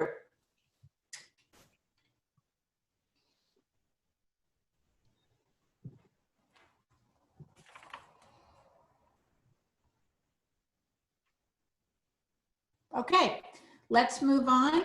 We'll make sure Nueces Center gets their 20 minutes. We'll go ahead and we'll shave some time off at the end of the day. So Dr. Carter will have 5 minutes to wrap up. And so that should help with our time frame. So Nueces, would you like to share your screen and get started? And wonderful job, love it. I know we've had some conversations during the mentoring, and you have done a fabulous job with COVID and making sure your residents are safe. Thank you, Kathy, too, for the insightful comments.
Nueces Center, this is Neil from Texas Tech. Y'all are currently muted. Do y'all need help unmuting?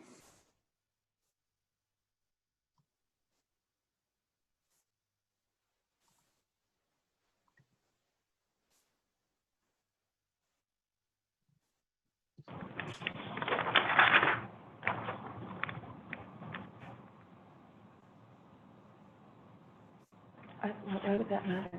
Sorry. Can you all hear us now? Yes, we can hear you now. Sorry, we are called in as well as on the computer screen. Okay. That's all right. We can hear you now. Thank you. So hello and good morning. We're the team from Nueces Center for Mental Health and Intellectual Disabilities, which is the local mental health and intellectual disability authority for Corpus Christi and the rest of Nueces County. In our presentation today, we're going to explain our Leadership Challenge project, including our goals, obstacles, where we are currently at in the project, of course, what is still remaining to be done. Our project is transforming our communication culture. Just to remind everyone who we are, again, we're Nueces Center. Our group is pictured here from left to right. I am Gina Peña, the IDD Services Director. I am Janet Guerra, the Quality Assurance Director and Client Rights Officer. And I am Heather Trevino, the Local IDD Authority Director. Both before and during the Institute, our team had identified several areas where improvement was possibly needed within our center. We're a large organization that, like the other community centers, serves more than just individuals with IDD. We serve individuals with mental illness, children and adolescents with mental and behavioral health issues, elderly individuals in nursing facilities, people with substance abuse issues, veterans and crime victims with PTSD, and a whole range of various populations. We also have a very large group of over 300 diverse employees and find that as we work through program improvements and system changes, we tend to hear the same complaints from staff. These are typically related to not knowing what is going on around our center, not feeling involved in the organization, not feeling heard by their supervisor, and generally just a feeling of being out of the loop.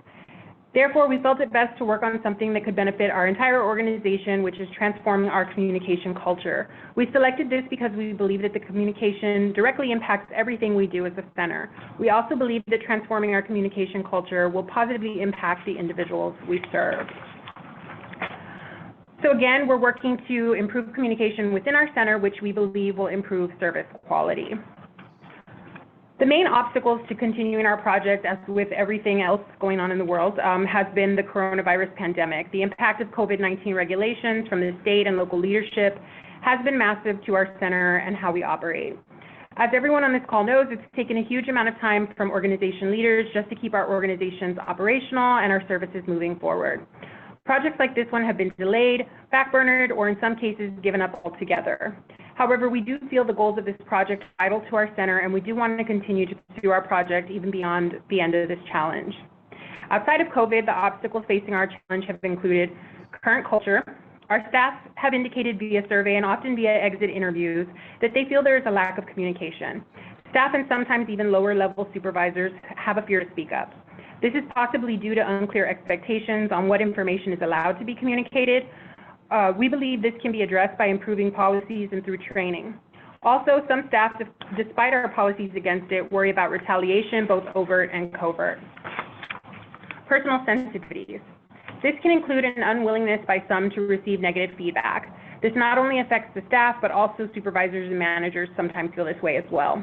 Hearing critical complaints about us is hard for everyone at all levels. For some supervisors and staff, there are also issues of conflict avoidance, while other supervisors and managers are not mindful of how they are perceived or may have a lack of awareness of their nonverbal communication. Obtaining buy-in.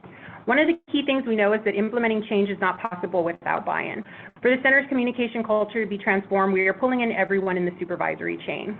We need them to understand the actual impact that poor communication has on our organization. For this reason, we will be working first with our leadership team, and then we will have them assist with training when it comes time to work with their group of supervisors and managers. We're asking for their assistance in this as we feel it's key for everyone on their teams to see them as a leader in this transformation as well.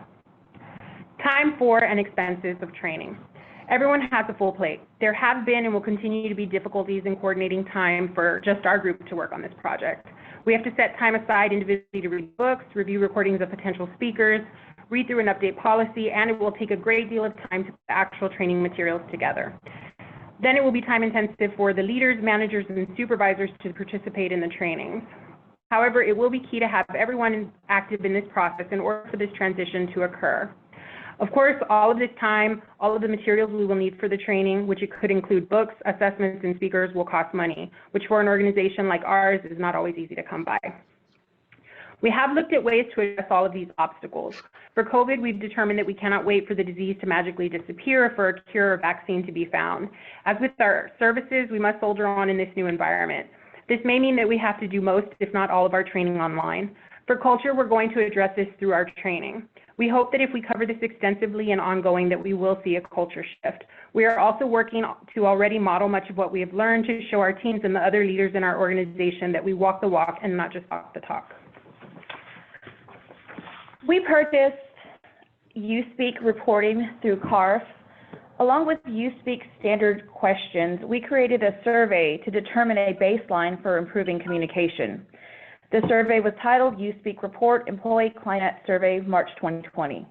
The survey contained 49 questions divided up into sections such as organizational culture and outlook, communication, leadership, teamwork, manager support, work environment, staff development, compensation and recognition, and overall job satisfaction, with 9 custom questions.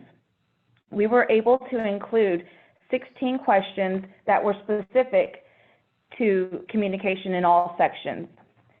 The survey was sent out in March 2020 to 248 staff. 185 staff responded, giving us a response rate of 74.6%. We learned that 4 of the 5 areas that needed most improvement surrounded communication. 59% of our employees stated they were asked for input on job descriptions. 60.1% of employees feel that senior management is not informed of staff concerns. 63.9% of employees feel that their concerns are taken seriously and follow-up occurs. And finally, 67.8% of our employees feel informed about plans and progress happening at our organization. In reviewing the 16 communication-specific questions, we concluded that the employees feel that communication to and from leadership or senior management is lacking, along with being informed of organization plans. We were pleased to discover that we had high scores in areas of good staff communication between employees and their immediate supervisors. As mentioned previously, we had to obtain buy-in at many levels. First, we started with getting our CEO on board. This initially occurred prior to our trip in February to Lubbock, but has continued with us keeping him in the loop and updated on our project status. We also had to obtain buy-in from our leadership team, so we made a prezi and presented to them about a month or so back. We reviewed our project goals and what we believe the outcomes will be for our organization. A focus of that presentation was the time and expenses that would be related to the training at our levels, their levels, as well as the supervisory unit levels and the employee levels. We also discussed the cost of training materials as well. However, we made sure to focus on the positive impacts that would result from all of this. So these impacts on staff and eventually our consumers can be viewed as a chain or steps in a ladder. First, we believe that better communication from supervisors, managers, and more importantly from center leadership will ensure that we have a well-informed workforce. The communication will need to be timely, appropriate, clear, and effective in delivering our message. This will lead to less confusion and uncertainty amongst staff. People will be more certain about their job roles, what is expected of them, where they fit in the big picture, and the direction in which our center is headed. This will empower staff at all levels to do their jobs with more confidence. They will feel less insecure and more enabled to voice opinions and give feedback.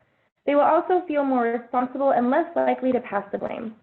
This will lead to greater job satisfaction as they will feel they can make an impact on the organization, not just on the people with whom they interact daily. Then all of this should result in greater retention. Our center has taken action and is continuing to work on other areas that people have addressed in their exit interviews, such as training, pay, and benefits. Although there is still work to be done in those areas, our employee satisfaction survey clearly shows that communication is the main area in which our employees want to see improvement.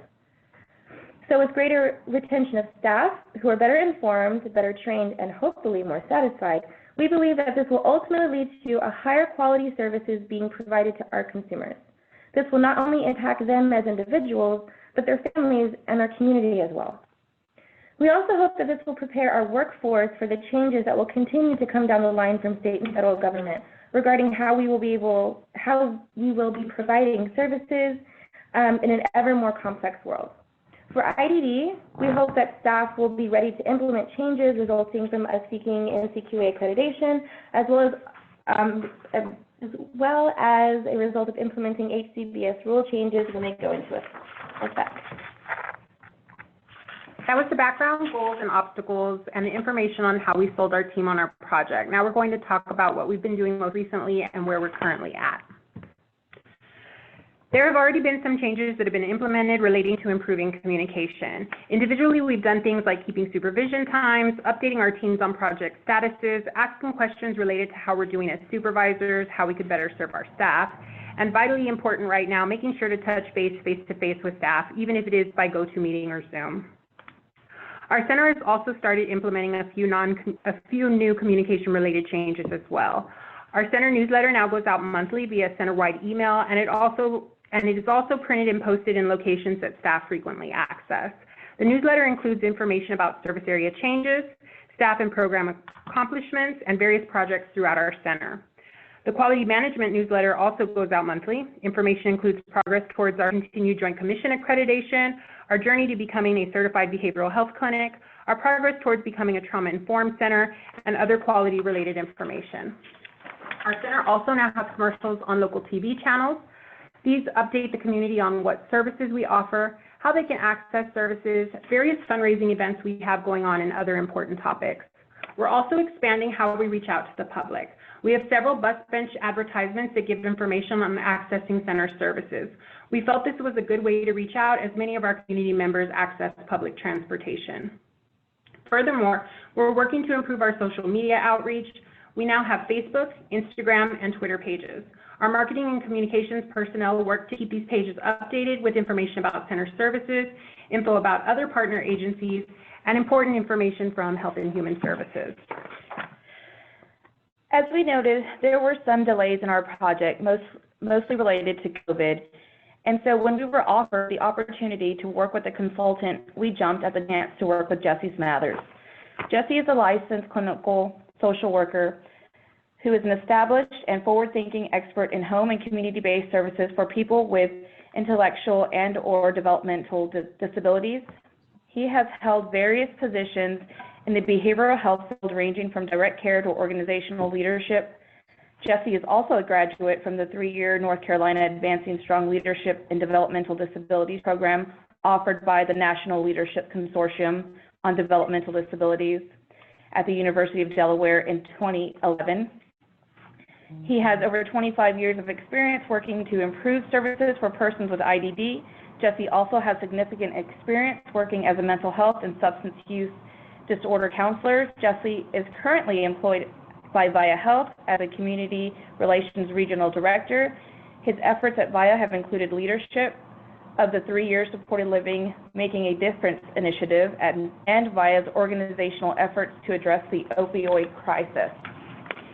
As a result of Jesse's many accomplishments and his vast experience, he really was able to give us an in-depth look into our data and assisted with ideas on next steps, especially engaging and training staff, which Heather will speak on more later in the presentation. We shared our survey results with Jesse, and some of the themes that Jesse identified from our survey results were: employees are aware of our organizational mission. They do understand diversity. They do understand that we have a focus on customer satisfaction, and we all have mutual respect for each other. At least 1 in 5 employees do not feel empowered. At least 1 of 5 employees do not take the responsibility for reading organizational communications. Though employees seem to believe that they can openly voice opinions and know their jobs well, at least 1 of 5 employees do not feel heard. Though employees seem to have respect for senior leadership, almost 2 of 5 employees do not feel connected to senior leadership. It was very encouraging to receive this information from Jesse, as we learned a lot from him. We will now speak about some of the other steps we are presently taking to accomplish our goal of transforming our communication culture. Aside from working on this presentation and delivering it to you today, we are in the process of reviewing and revising our center communication policy. A brief review has shown that it is outdated. There is old terminology, old names of our own agency, and the state agency that oversees us. It is very limited in scope, mostly discussing how frequent supervision should be between staff and supervisor, and that the supervision should focus on staff production. The policy itself states that the goal of communication should be consumer safety. We agree that consumer safety is always important, but we believe that there are other goals of communication within our center that should be included within the policy. Additionally, the policy does not include any information on feedback chains or when this is expected. We believe that it should include clear information on when supervisors should give staff feedback, and it should also clearly describe the routes and opportunities staff should have to provide feedback as well. Finally, the policy as it is written is ineffective.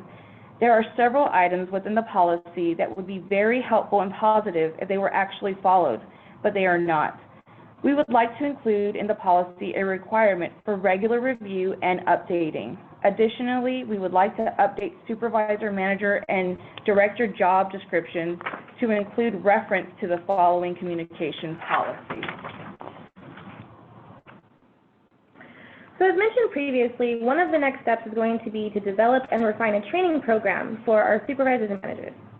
Our idea is to have a series of trainings that address various topics with the ultimate goal of improving leadership skills and personal accountability, which will ultimately improve communication within our center and the quality of services we provide to those that we serve.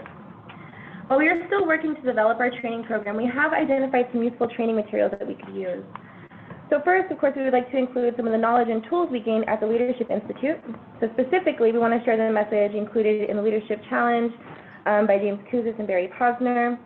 The 5 practices of exemplary leadership include model the way, inspire shared vision, challenge the process, enable others to act, and encourage the heart. We will challenge each participant to identify examples of how they have utilized these practices and how each can improve. Not only are these 5 practices the most common among leaders who have successfully led through change and transformation, but these are a measurable, learnable, and teachable set of skills that will lay the groundwork for meaningful change within our organization. Through the work we did with our consultant, Jesse Smathers, the Oz principle was also identified as a useful tool to improve communication within our organization by holding ourselves and each other accountable. The idea behind the Oz principle is that when people take personal ownership of their organization's goals and accept responsibility for their own performance, they become more invested and may even work at a higher level. This ensures not only their own success, but everyone's success. There are also five self-assessments that accompany the book, each allowing the participant to identify their tendencies towards self-accountability. So each participant will complete the self-assessments and participate in small and large group discussions about their results. Additional training materials may include the Strengths Finder 2.0, used in conjunction with the book Strengths-Based Leadership for Managers. The assessment can be used by the supervisors and managers to help identify and make the best use of their own unique strengths and talents, as well as those of their team. The assessment and book have been reported to help boost employee performance, team engagement, and even employee retention. So improved communication, training, and retention will assist us in reaching our ultimate goal of providing the best possible services to the people that we support. We would also like to utilize a motivational speaker. So we have the opportunity to listen to a keynote address by a motivational speaker and trainer, Christopher Ridehour. Christopher provides passionate and engaging trainings that are tailored toward each organization's missions, vision, values. His passion, coupled with the knowledge of management and human performance improvement theories, could be extremely beneficial training tool for our organization and can still help instill our supervisors and managers with a refreshed perspective on both abilities and accountability. 5 minutes left. We are, of course, always keeping our next steps in focus to keep the project moving forward. The first major step, of course, is to conduct the communication training. Originally, we imagined this to be an in-person full day of training, but it looks like it will likely be a series of shorter web-based trainings, since attention spans for online training are shorter. We're hoping to devise some activities that we could do with people to make the trainings more interactive and keep people engaged. As noted earlier, we intend on training the leadership of our center first. We want to get them involved in the training of their team and have them already implementing and modeling some of the things we will be teaching prior to introducing it to their teams. Then when we train their unit managers and supervisors, they have already seen some of this in action and will hopefully recognize it and be more likely to follow their director's lead. We also want to make sure that this improved communication is not just one way. Therefore, part of the project will include rolling out these policies and ideas to the employees as well. We envision that the supervisors at the individual unit level will update their employees on policy changes, engage them in conversations about communication, and of course, welcome their feedback. One idea that we're going to stress is the process of improved communication is ongoing and has already started. With that comes an expectation that people will begin to shift their thinking on communication and the importance of it during their training. We hope that upon completion of the training, people will feel empowered, engaged, and excited about the transformation that our organization will be undertaking. We will expect that everyone takes accountability for their own actions and any changes that they need to produce in their behaviors. We will be assisting individuals with follow through by setting timeframes and goals for stages of the project. Managers and directors will be expected to track the changes that will be asked of their unit supervisors, such as holding regular supervisions and team meetings, keeping minutes that are accessible to their teams, providing timely evaluations, and of course show that they're asking for feedback as well. Although we will not be asking for the details of the encounters, we will expect that leadership will receive updates on their items. Furthermore, we know that it's very easy for people and organizations to slip back into old routines, so we do plan on having additional meetings and ongoing trainings on communication, accountability, and other leadership topics with our supervisory and managerial staff. We are currently working to send out our second You Speak survey this month. August will be 5 months since our initial survey was taken by center staff. We are enthusiastic about seeing the results of the second survey. We are hoping this will show improvement in communication as seen by our staff. As you may have noticed, the initial survey was sent out in March. This was shortly prior to the pandemic really hitting home and many changes began to happen.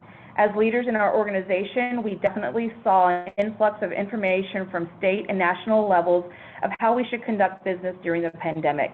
Leadership's responsibility for disseminating and sending out this information to staff in a timely manner. The results of the second survey will be very interesting to review, as much of this will reflect organizational and leadership communication that has occurred throughout this pandemic. Moving into the next fiscal year, we will most likely move away from the You Speak survey due to the expense in maintaining the high cost of the survey. We have decided to begin using SurveyMonkey to capture this information next fiscal year. The three of us greatly appreciate the opportunity that we have been given to be a part of the Institute, and we truly believe that through the transformation of our center's communication practices, we will positively impact our culture and staff, which will ultimately have a positive impact on our consumers. So, thank you. Thank you. Thank you. Thank you very much, Kathy. And just for the whole group, we'll take our break at 10:35. Kathy. Thank you.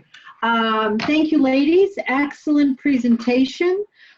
Congratulations. When one does leadership and organizational change, usually what one identifies as the #1 barrier is communication. So I'm very impressed with your two excellent goals, which is improve communication and improve overall quality of services. I like that in your survey, you customized your questions so that you could get input and information that really is important to you as an organization. So nicely done. Obtaining buy-in, nice job getting your CEO to buy in and your leadership to buy in. But in any organizational change, I would just suggest that you also look to build in the rest of your stakeholders, your direct support professionals, your families, and the self-advocates. You've made some great changes.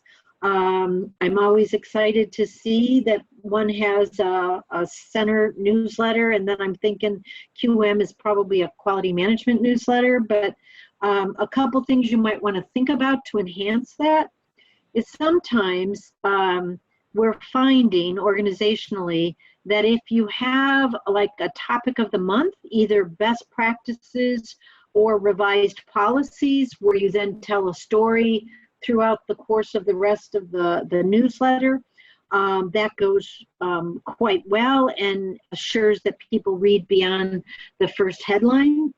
And so you might want to think about looking, the Minnesota, you said, the University Center of Excellence under Amy Hewitt, they have a best practice newsletter that might give you some ideas on best practices that you could use as themes for your newsletter. It's free, it's available in print, or it's available online. It's just an idea. The other idea is HSRI, Human Service Research Institute, has a newsletter called The Riot. It's online. It's a newsletter for self-advocates by self-advocates. And although I'm not suggesting that you just have a newsletter solely for self-advocates, perhaps there could be a self-advocate page to your newsletter, and that might give you some ideas. I do have a question for your television commercials and your bus bench advertisements. Great idea. Are you also using that for staff recruitment?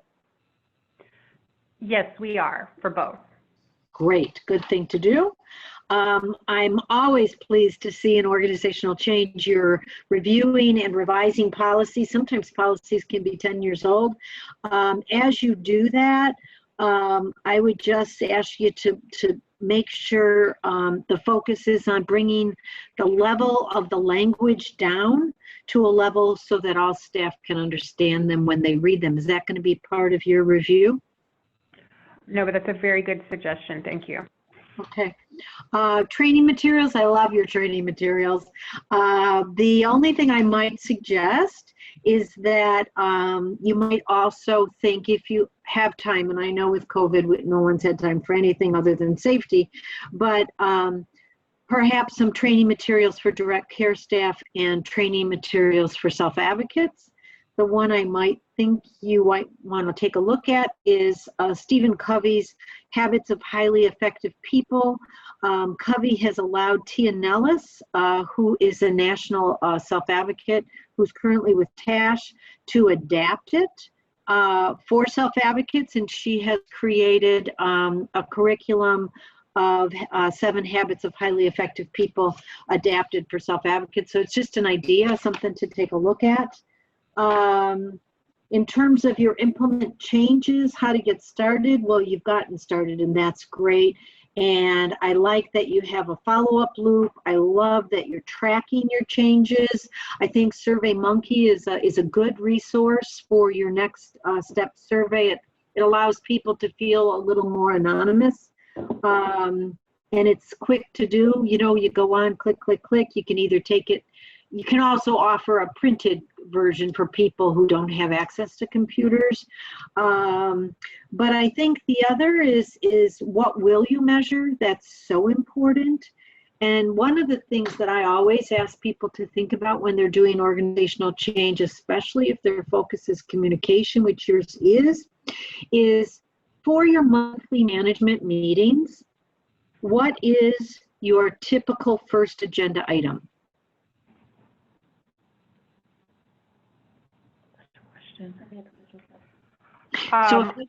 Go ahead. Right now, for our weekly leadership, it's usually, does anybody have any positive stories that are going on around the center? And we kind of share those things first. Absolutely the best thing. And that's what I was going to suggest. The number one agenda item should be who has an outcome or a success for a self-advocate for one of our clients that, without disclosing personal information, you would like to share that shows that we've really improved the quality of our services. And I also suggest that that be the number one agenda item for your board of directors meetings. What is one success story? What is one positive outcome that you really want to highlight about how you as an organization are really affecting change and making a difference? Yes, ma'am. We do that at our board meeting as well. Good. That's great. So those are my comments. I think that you're on the right track. I think you're really making good change. The only other thing I would say is now you've made a really good impact in terms of improving communication, and I look forward to seeing your next steps on improving service quality. Thank you. Thank you. Kathy, I want to go back to Megan and Lamecca's question that they had during their presentation. And they had mentioned that they were interested, I believe, in, and correct me if I'm wrong, Megan and Lamecca, about a client satisfaction survey that they're interested in doing, and what is the best way to get information from clients or the residents at Lubbock State School in order to rather than use a staff member, which I think they mentioned as a possibility and some concern about that. But can you elaborate? And Megan, am I getting that correct? Yes, and she did give a little bit of insight. And so here's one idea. We do have a family council, and they could be part of what allows us to find people in the community that would be able to assist us with doing those. Would that be a beneficial resource for us to utilize? Absolutely. And so in my comments to you, Megan, I think it was the first one where I just, I didn't give Barry some concrete examples, and hopefully Barry, but I talked about, yeah, the family council would be a good group that could do it. Community volunteers that could read the survey to the individuals. I would really look at the Pennsylvania's USEDS, I use USED, University Center of Excellence, quality review tool that they use with some advocates. I, as the Oregon court monitor and the Rhode Island court monitor, both designed client review tools that could be used orally, and I could make those available to you. Although the focus was mostly geared on the settlement agreement, which is employment, you could at least get some ideas of probes and questions. And then CQL, the Council on Quality and Leadership, has a tool called the POST, which is an iPad interactive outcome survey that reads to you, that's interactive with the touch screen. And then I really would also encourage, I mean, I would probably call the Maryland DD Council about their statewide, or at least it's for sure in Baltimore, volunteer initiative where they have recruited community volunteers to be advocates, to assist a one-on-one individual for their ISP and for any quality survey reviews. Might be another place to look. Thank you. We have 2 minutes because break is at 10:35 and we'll be back on track. Are there any questions or comments at this point before we take a break?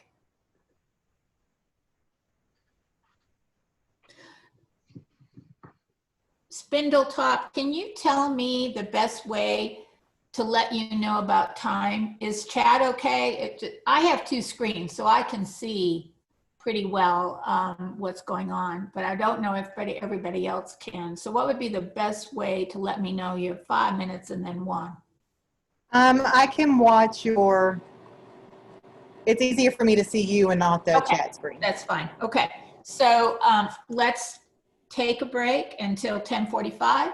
Make sure to get nourishment, and we'll see you at 10:45 with Spindletop. Much to look forward to.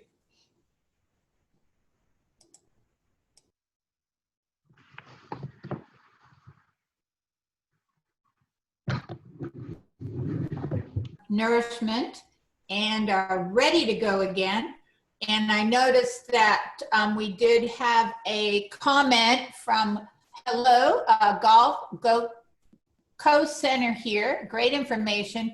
Could you share the presentation on attachment? Very interested in resources, especially for communication. And then Deb did send a link through the Virginia Mariscal Center for Research and Education in Sensory Disabilities with our Project Leadership Challenge website. And also just to review, the recording, I said recoding. It should be recording of the follow-up conference will be available on the website, and then separately, you will have the accessible attachment. So anyone that needs that certainly can access it. And so, Spindletop, are you ready to go? I believe so. Okay, then let's get started. And I will show up the 5 for 5 minutes and 1 for 1 minute in my screen. Now I will let you go ahead and present. We're very excited. And my camera's been acting up too, so I'm not going to be able to use my camera today. I apologize. Okay, so how do you want me to let you know? Chat? I can see, yeah. And I don't know if we'll hit the 20-minute mark exactly, so I may not need it. Oh, okay. All right. Well, thank you for, I will do chat then. Okay. Okay.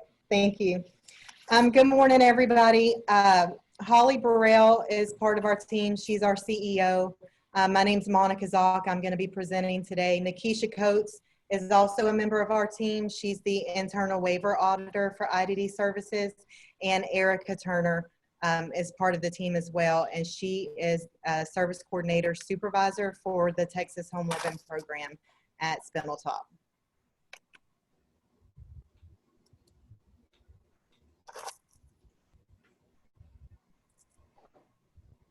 I'm trying to get it to move. Hold on.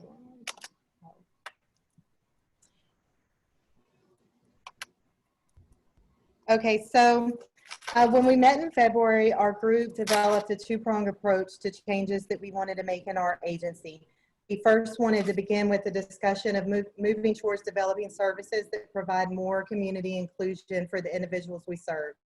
Our second goal was to develop tools for our supervisory staff that would provide more consistency for supervisors during the training process that takes place after they've been hired or after they've transitioned into that role. We also wanted to identify trainings that would help supervisors develop their skills throughout their time with the agency.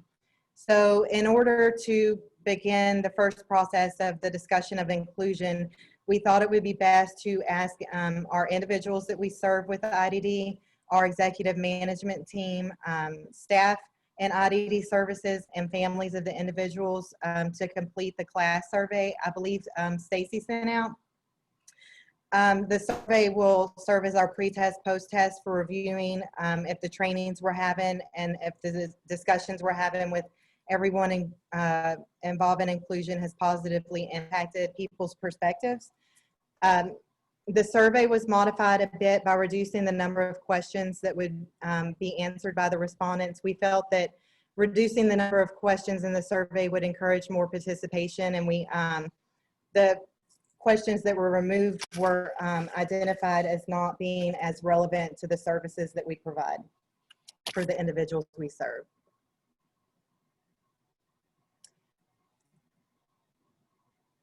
The survey that we sent out was a Survey Monkey link, and we sent it out on June 4th to all of the staff who work in IDD services and our executive management team. Once the survey was sent out, we asked that our service coordinators and waiver program coordinators assist with contacting the individuals and families to let them know about the survey and to assist them with completing the survey if needed. The survey was open through the 26th of June, and we extracted the data on the 27th for the team to review. 191 people participated in the survey, which included 46 individuals that we serve that have IDD, 88 parents or guardians, 11 direct support professionals, 35 service providers, and 11 administrators.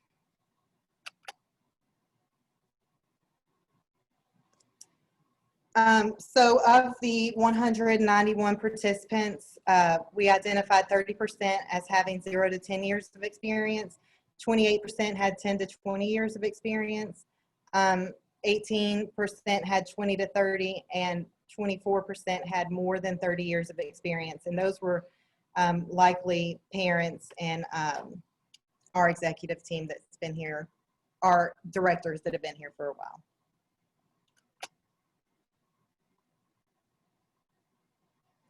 So once the survey results were in and the team had an opportunity to review them, we were surprised to see that people were more informed about inclusion than we expected. But we did notice some bias against it when reading through certain questions. So we identified 9 questions or topics in the survey that we thought we should focus on when we start discussing inclusion with our staff and families. The first of those 9 statements said that people with IDD can organize and speak for themselves.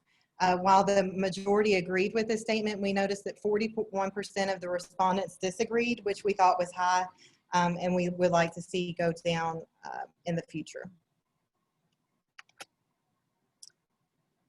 The next question showed that 75% of the respondents agreed that people with IDD need someone to plan their activities for them.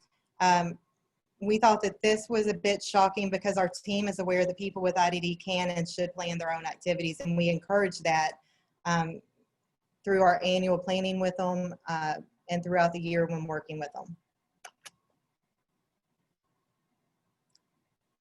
Here, This slide shows that 34% of participants agree that people with IDD cannot exercise control over their lives like other people. We were happy that the majority of the people who responded disagreed with the statement. However, we believe that with training and education about inclusion, the amount of people who disagree can be reduced.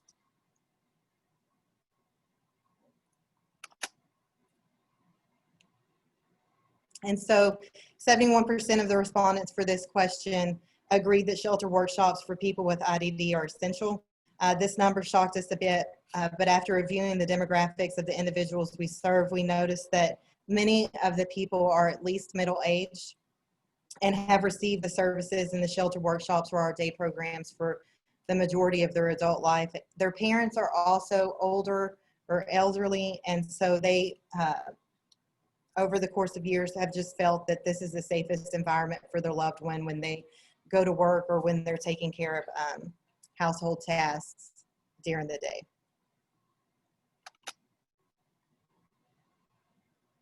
And this slide also lines up with the belief that shelter workshops are the place for the individuals to go. So 75% of the respondents here agree that most people with IDD prefer to work in sheltered settings that is more sensitive to their needs.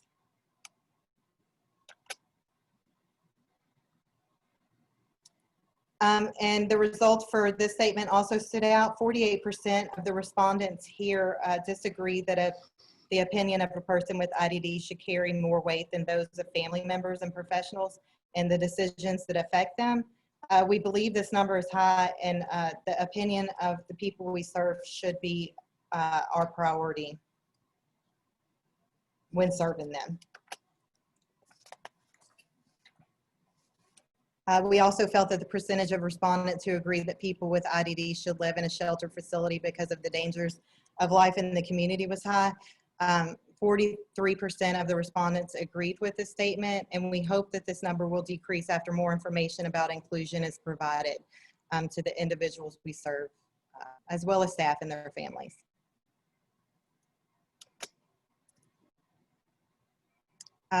This one stood out as well because 77% of the respondents believe that without some control and supervision, people with IDD could get into real trouble in the community. And when we were looking at this question, I remember during Lynn Siegel's training that she was speaking about the safety of individuals in the community who don't live in congregate settings is often better than those who do live in congregate settings because more people are able to watch out for them and see them. So we're hoping that training would impact this result as well. And finally, the last question that we identified as concerning was that 42% of our respondents disagreed that the rights of people with IDD are more important than professional concerns about their problems. And so we want to address these concerns. We started by setting up a training with Lynn Siegel, and she actually came yesterday and the day before and provided training to our staff, supervisors, directors, some direct care staff. She also spoke with family members and others in our community, as well as our executive management team.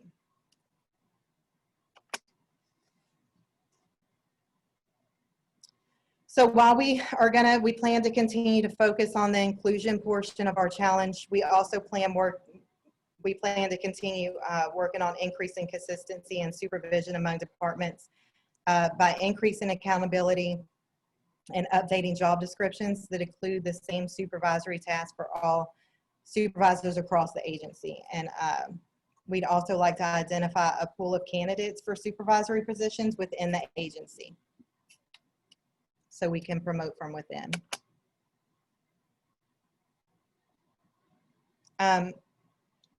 So in order to improve the training that new supervisors receive when they enter their supervisory role, we have worked to create a supervisory toolkit for when people are onboarded, when the new supervisors come in, and then we've also developed kits for the supervisors that are currently in the agency. The toolkit includes documents that are pertinent to all supervisors, such as onboarding information. We included our information services access request and the PowerPoint presentation that we have for the recruitment and onboarding presentation. We've also included policies and procedures that all supervisors need to be familiar with and be able to pass the information along to the people they provide oversight for. We've also included the unit orientation document, all of the disciplinary action forms. So we've included the verbal coaching, written reprimand, and request for terminations. And each unit can also add information to the supervisor toolkit that are unit specific or department specific. So in IDD provider services, we've created PowerPoint presentations to train supervisors coming in to their role. We've included printouts of those presentations in our supervisory toolkit, as well as the policies and procedures that are specific to IDD provider services. And we've also included some interview questions that we've used for various positions within the department.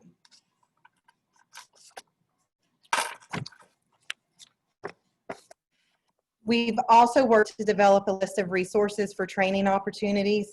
Our agency uses the RELIA system for our initial and annual trainings, but there's also a number of trainings that we've identified that would be beneficial for our supervisors. Our chief HR officer, along with other HR staff, have identified supervisor trainings and RELIAs that new supervisors must complete within their first year. And then they've identified some of those trainings that supervisors will take annually as refreshers. Holly's also been sending out trainings available through the Texas Risk Management Fund to the supervisors at the agency that are beneficial. And recently those trainings have been directed towards challenges that supervisors are facing due to the pandemic. So we've been attending trainings about coaching and accountability, working from home and how to manage yourself in your workspace. There's ethic trainings that are available, and there was a training on interviewing and onboarding virtually. We're also working to develop a video library that includes recorded trainings that have been provided by our HR chief officer and other staff on various topics so that we can reference those if we have questions in the future.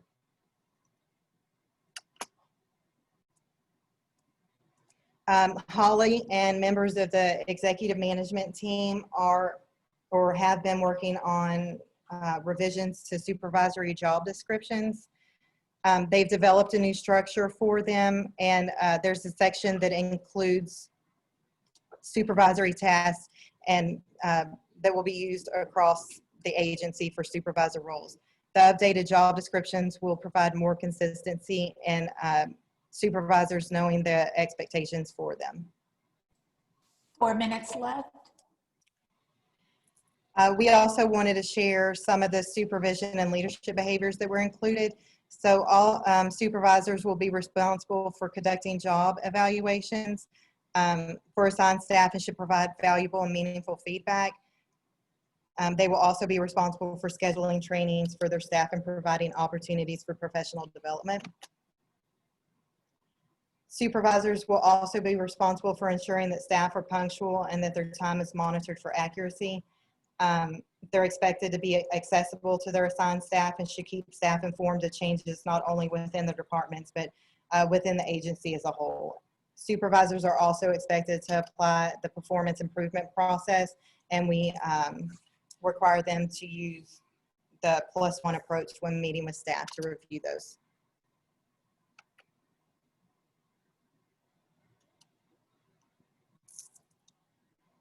Okay. So we've held quite a few trainings for supervisors in IDD provider services. We've had a lot, well, not a lot of extra time. We've had some extra time to meet with supervisors to discuss the Texas Administrative Code, the billing guidelines, and other pertinent information related to their jobs because we're not having day hab services, so we have that availability to train them during this pandemic. And we've also completed departmental PowerPoint presentations regarding process and procedures for job-specific positions. Some of the trainings we provided have been the IDD person-directed planning process. We've reviewed how people should be referred for crisis services. We've reviewed specialized training process, on-call information for nurses on call and supervisors, and the trust fund process for our individuals.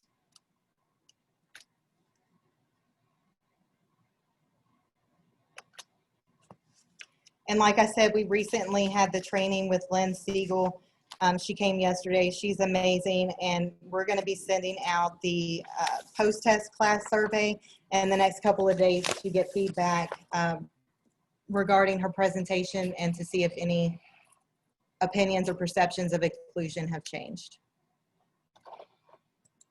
That's it.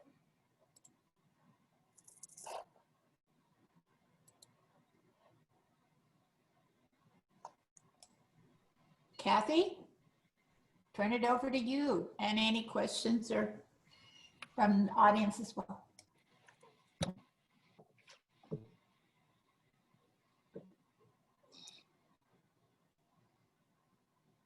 Kathy, we can't hear you. You need to unmute.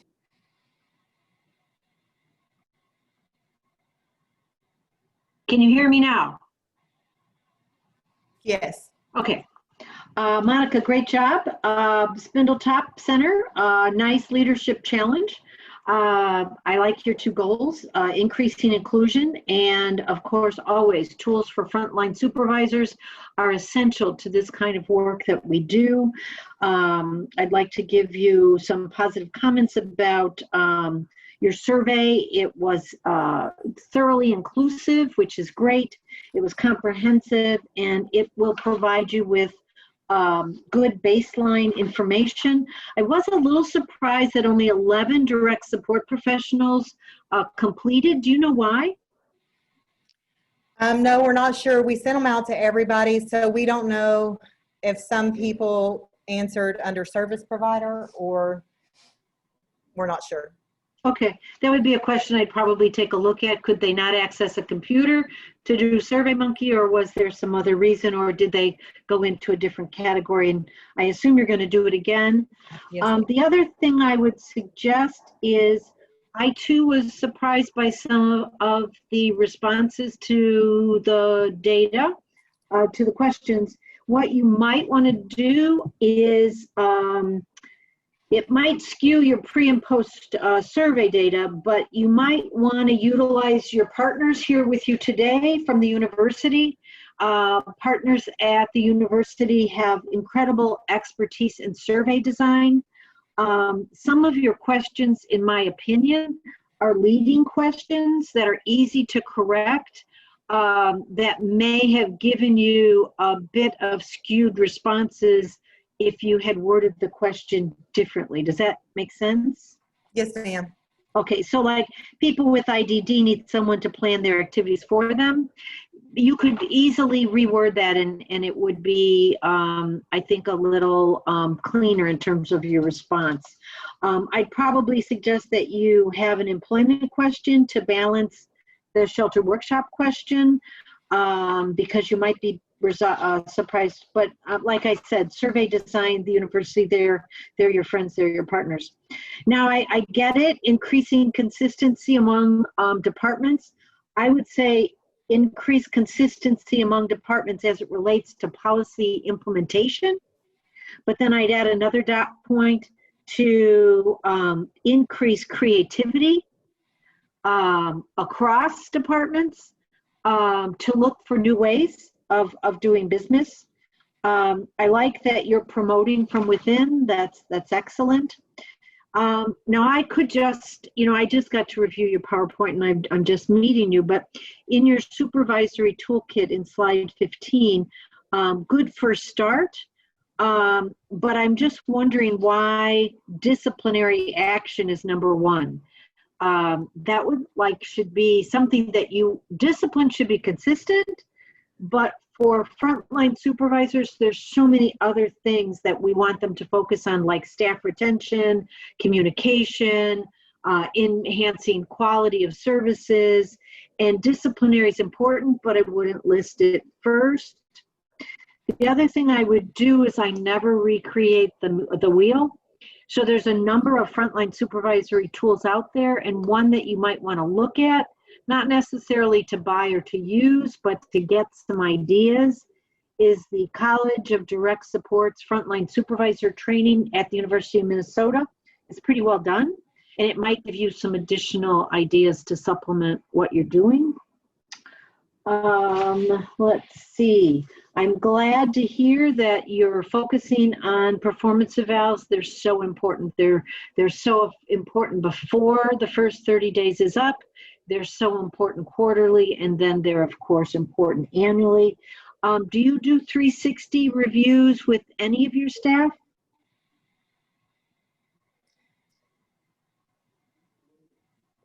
This is Holly. I'm going to jump in and just, we started doing, no, I wouldn't say it's a full 360 review, but we do have employees reviewing themselves against their work products and their standards. And so we have the evaluator, the supervisor doing the evaluation. We have the employee doing their own evaluation of themselves, and then they get together and talk about it. We also modified our evaluations to remove all scoring elements, to try and get away from, debating, is this a 2.1 or a 2.2 kind of issues.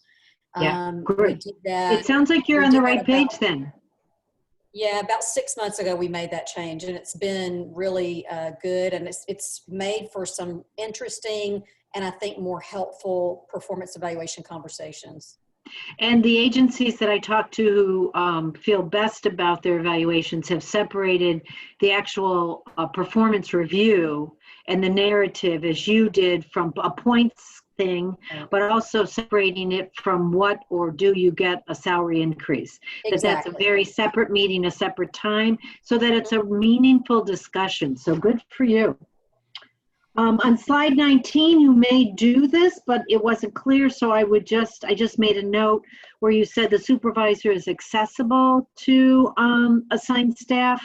I would just encourage you to think about scheduling and whether you're having your frontline supervisors on a regular basis, as well as your entire management team, to work some evenings and some weekends as part of their regular schedule, because that's when a lot of things really happen.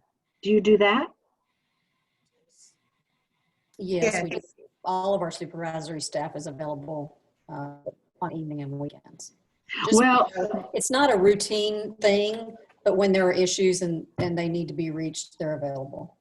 Yeah, and so I would just encourage you to go to the next step and look at, available on call is very different than clinical staff and management staff having a regular or an intermittent evening hour once a week, and some weekend time at least once a month where they're physically on site, providing opportunities for positive interaction and learning, because so much of the time that our direct care staff are working is when no clinical or management staff are available. Yeah, good point. Okay, thank you. And I like your 3-day training. The curriculum looked good. It's a nice start.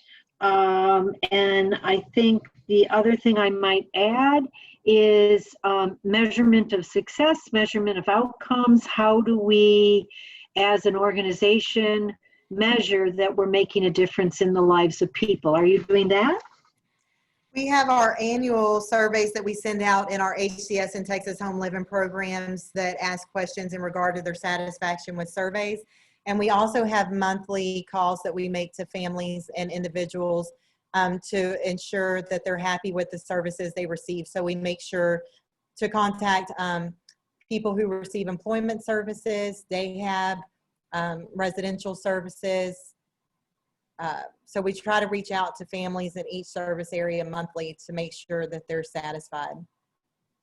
Okay, and then I would just encourage you in your supervisory training that you add a component on quality management, and how are we measuring that we're making a difference. And because that's what we're all about. But otherwise, I think it's a great first start. I think you guys have, considering COVID, you have really launched and moved forward, and thank you for sharing. Are there questions?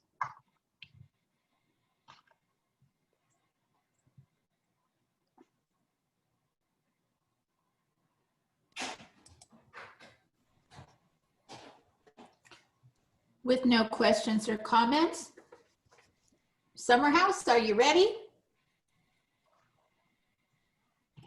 Yes, we're ready. As ready as we're going to be. Oh, we're looking forward to it. You have much to tell us about. So there you go. I'll do what, Summerhouse, what will be the best way to let you know? Through chat or camera? You have 5 minutes left. What is the best way? Camera, please. Okay, will do. So let's start. A little background of Summerhouse. In 2012, our founder, Donna Frugier, set out on a journey to change the trajectory of meaningful opportunities for young adults with IDD Houston. Donna established an evidence-based education program and created a curriculum that encompassed necessary life skills, social and emotional skills, functional academics, and vocational training and supports. In 2018, we had 16 individuals in the program, which was past capacity for our little bungalow. With an extensive waiting list for services, we decided to expand. We moved into our campus in August 2019 and quickly grew it. As of today, we have 26 members attending. So as we talked through the changes with the rest of the staff and the board, we realized that our vision and mission statements didn't align with what we learned at the conference. They weren't horrible, but we knew they could be better. The old vision was adults with intellectual disabilities and their families will be empowered to challenge the way it's always been done. And our new vision is creating opportunities for adults with IDD to belong and positively impact the greater Houston community. Our old mission was, we exist to create personal growth opportunities for young adults with intellectual disabilities and/or autism who need a place to belong. And now our mission is, Summerhouse supports adults with IDD, their families, and our community through employment, volunteerism, and partnership to foster a culture of belonging, choice, and respect. And then our team members, there's Joanna Burnett, our Assistant Executive Director, Angie Crutchfield is our Program Director, Rhea Long, Program Associate, and myself, Program Associate. And we had help from our wonderful consultant, Jennifer Eccles, who helped us a lot. So the purpose of our project, the thing we really wanted to tackle was inclusion and belonging. We realized that we were an integrated program. We wanted to make a move to become a fully inclusive program. We're out in the community, but we weren't necessarily seen as equal to everyone in the community. We are a group, a part of the community, not necessarily individuals in the community. We wanted to focus on person-centered planning and self-determination to increase the level of choice each individual has throughout the day, to focus on what each member wants and needs. We were offering choices, but from a limited set of options. These options are the ones that fit into the same weekly schedules. It was easier to fill the schedule and fill those slots accordingly. Members may have some say in what they prefer, but at the end of the day, we put them where there was a seat in the van or where space allowed. It became very important for us to change the environment and not the person. Despite progression in public perception, there's still some stigma, especially here in Texas, of what people with disabilities can and cannot do. There should be no limit set on what people with disabilities can achieve. The key is to find the support they need in order to achieve these things.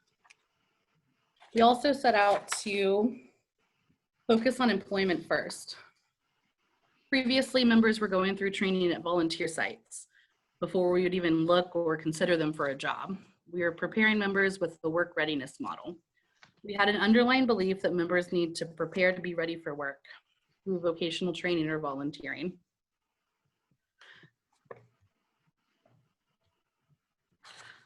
Here's a graph of some of the progress that we made with staff. We broke this down into 2 different categories. So first we'll discuss staff, and then we'll discuss the progress made with members. So in April, when all of the COVID stuff was happening, we presented the best practices we learned at the training to all of our staff via a Zoom conference and presented the changes we wanted to implement in our program. Staff seemed a bit overwhelmed at first, but definitely on board with the why behind making these changes. We also implemented a survey among our staff that we took in Lubbock. It measures our organization's practices against their priorities for 5 major categories. You can see these that are shown on the slide. For the survey, we mostly focused on category 1 and 2, measuring principles of autonomy among our members and the amount of community engagement. You'll see there's a pretty big difference between our priorities in these categories and our practices. Even more of a difference between the 2 compared to other categories. This is a pretty accurate description of how we felt after the training in Lubbock. We definitely had room to grow in increasing member autonomy, decision-making, and increasing meaningful community employment and engagement. With time, we expect to see a lessening of the gap between our priorities and practices and an overall increase in both.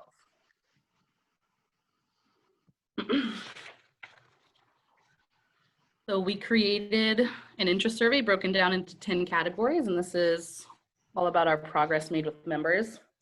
So all members have taken this interest inventory. We made sure to include visuals for those that had the learning style that would best benefit that for preferred leisure activities. So the 10 categories we've identified include outdoors, exercise, animals, entertainment, sports, cosmetology, food and cooking, as well as art. Currently, we've established 5 groups based on the results of this interest inventory. These groups are intended to pair members with similar interests together. They continue to change as members develop interests, as well as identify an interest they don't wish to pursue any longer. We will plan on having each member fill out the interest inventory at least once per year, more if necessary, to determine interest level, as well as to help develop new interests. We look forward to developing this further based on the needs and wants of the members. An increase in choice. So we did offer some choice before. Members would choose which restaurants they would like to order from and what they would like to order. They now plan out their activities for the week. Each group has begun to plan their own schedule, and we have been focusing on members actively making more choices. Members will choose at least 1 fitness activity per week, a new restaurant or food that they want to try, a volunteer site. Obviously, we don't have any choices in this due to COVID right now, but hopefully in the future we will have more. 1 interest-related activity, 1 new activity, something they haven't tried before, and something they would like to learn about. It could be cultural diversity to health and fitness. Currently, our only volunteer site is Heights Food Pantry, and we've begun to look for other volunteer sites that meet our safety standards or are outdoors. More progress made with members includes an increase in person-centered planning. Members now participate in goal development and have a monthly meeting with staff of their choice. Previously, goals were established based on what staff determined was needed vocationally and socially. Members didn't have any say in this and often weren't even aware of what those goals were.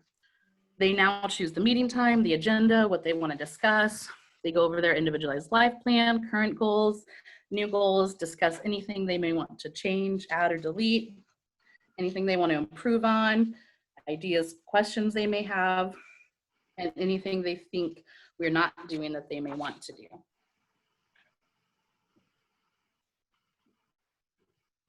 So some of our challenges and solutions we had when we were completing our member interest survey with members once we returned from COVID, we had some difficulty with members identifying yes versus no.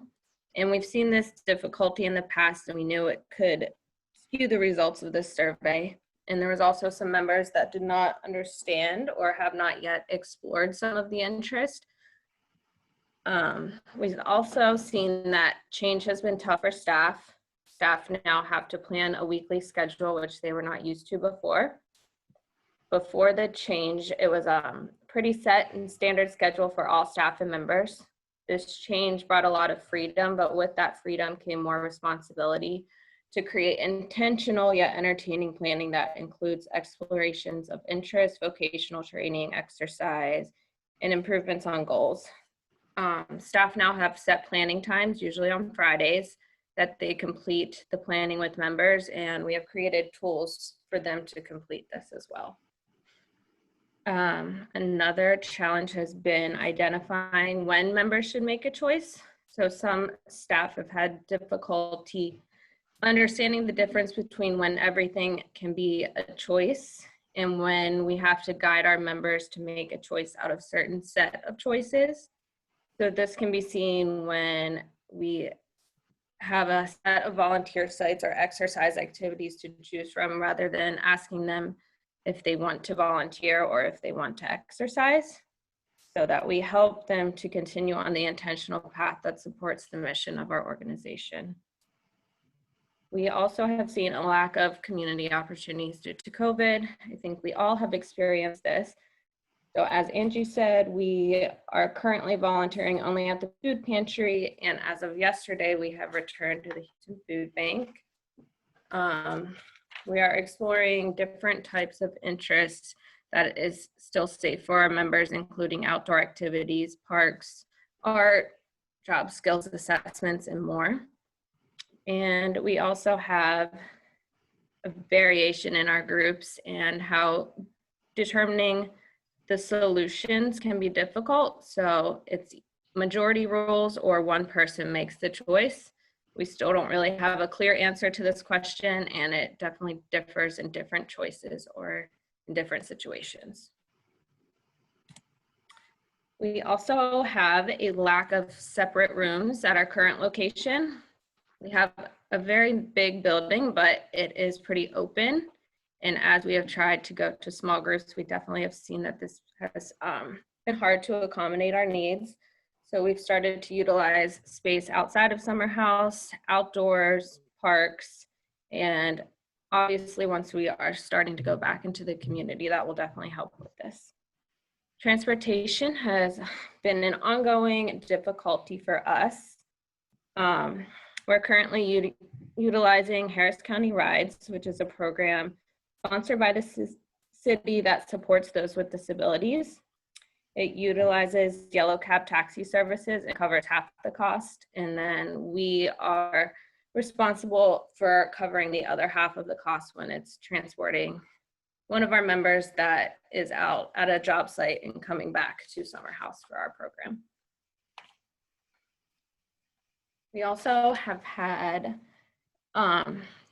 difficulty with community employment opportunities due to COVID, and finding them safe jobs in the community has become more difficult, but a lot of our members that were employed before COVID have started to return to work slowly and safely.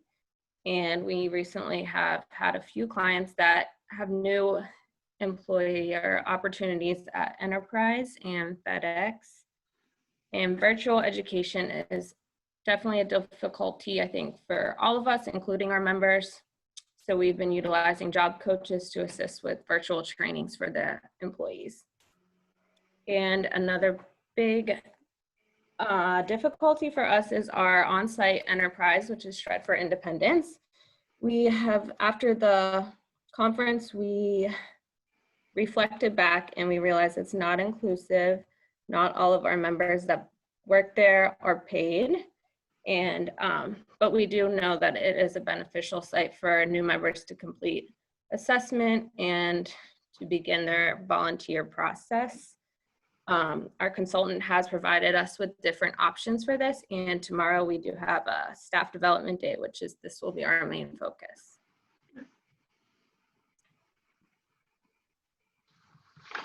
Okay, our lessons learned. The biggest lesson we learned is change is hard for everyone. This includes staff, the board, our members, and their parents. Unpredictability and COVID restrictions go hand in hand. We learned that there are things that we cannot control, and we have to be able to adapt as a program to the situation. Last but not least, we learned that if the change is something you really value, it can become a possibility if you make it a priority.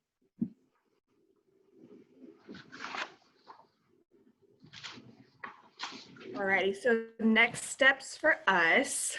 First, we definitely like to continue growing our program and adding new members while continuing to practice what we've put in place with our groups and members deciding what they do with their day. Second, we definitely want to prioritize providing ongoing staff support just to navigate through this change and to ensure that we're following principles of person-centered planning and self-determination. Third, we definitely want to increase employment opportunities, not only for our members, but also for outside referrals we get who just need some support with finding a job.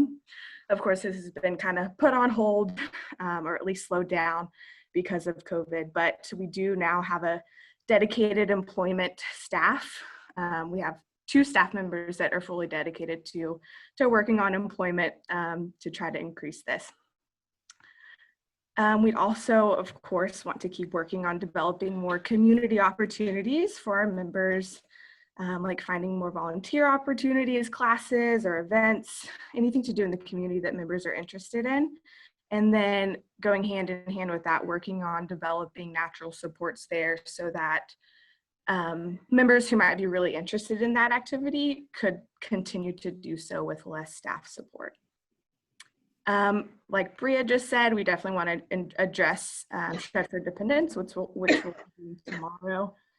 Essentially, it's a sheltered workshop, and we don't like that. So we have some ideas maybe to change the business model up to make it inclusive, or to pay everyone who works there, or to just kind of do away with it and merge the business with a different shredding business in Houston.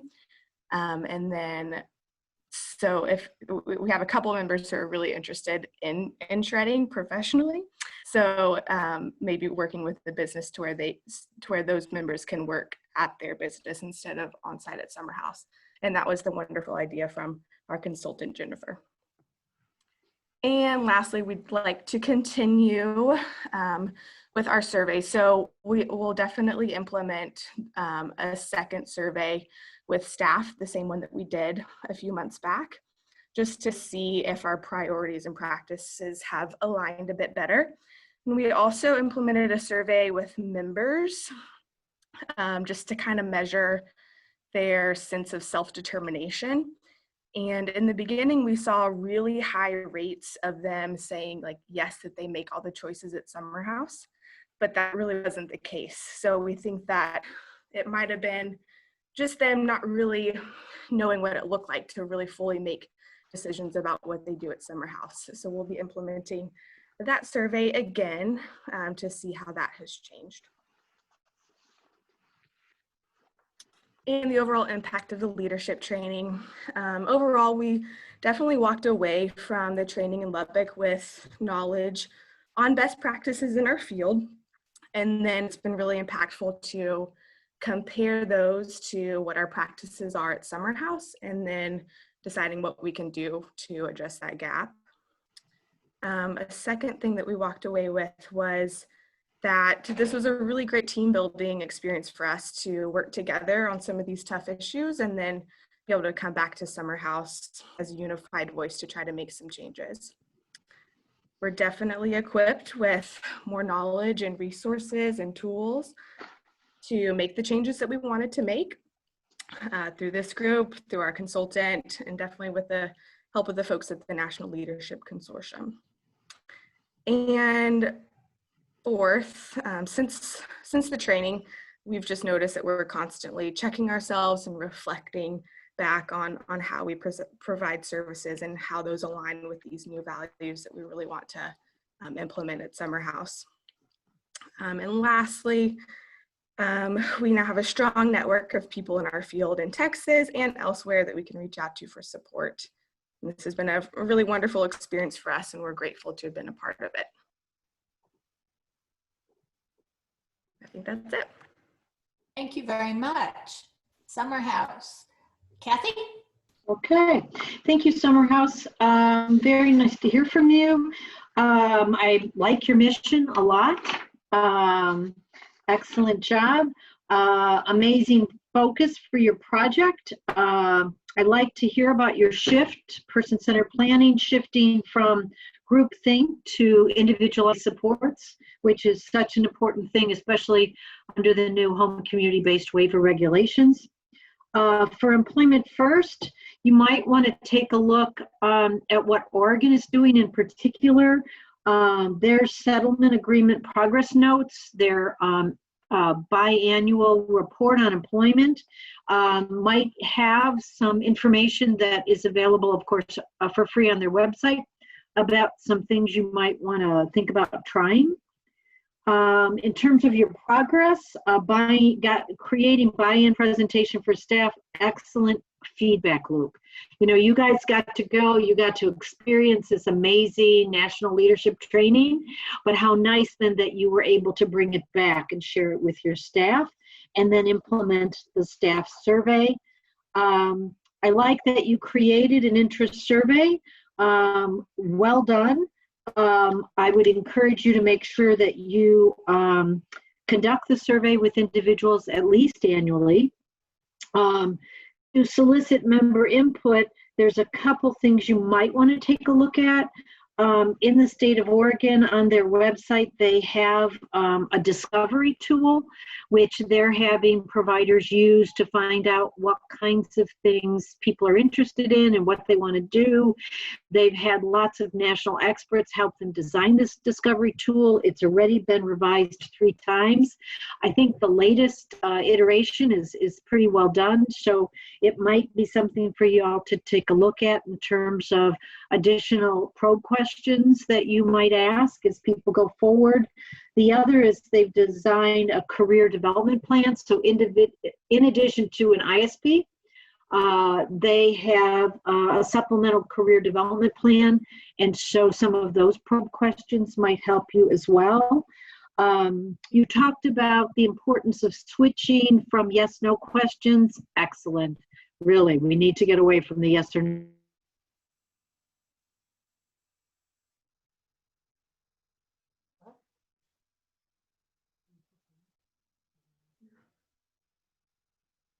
I don't think we can hear you, Kathy.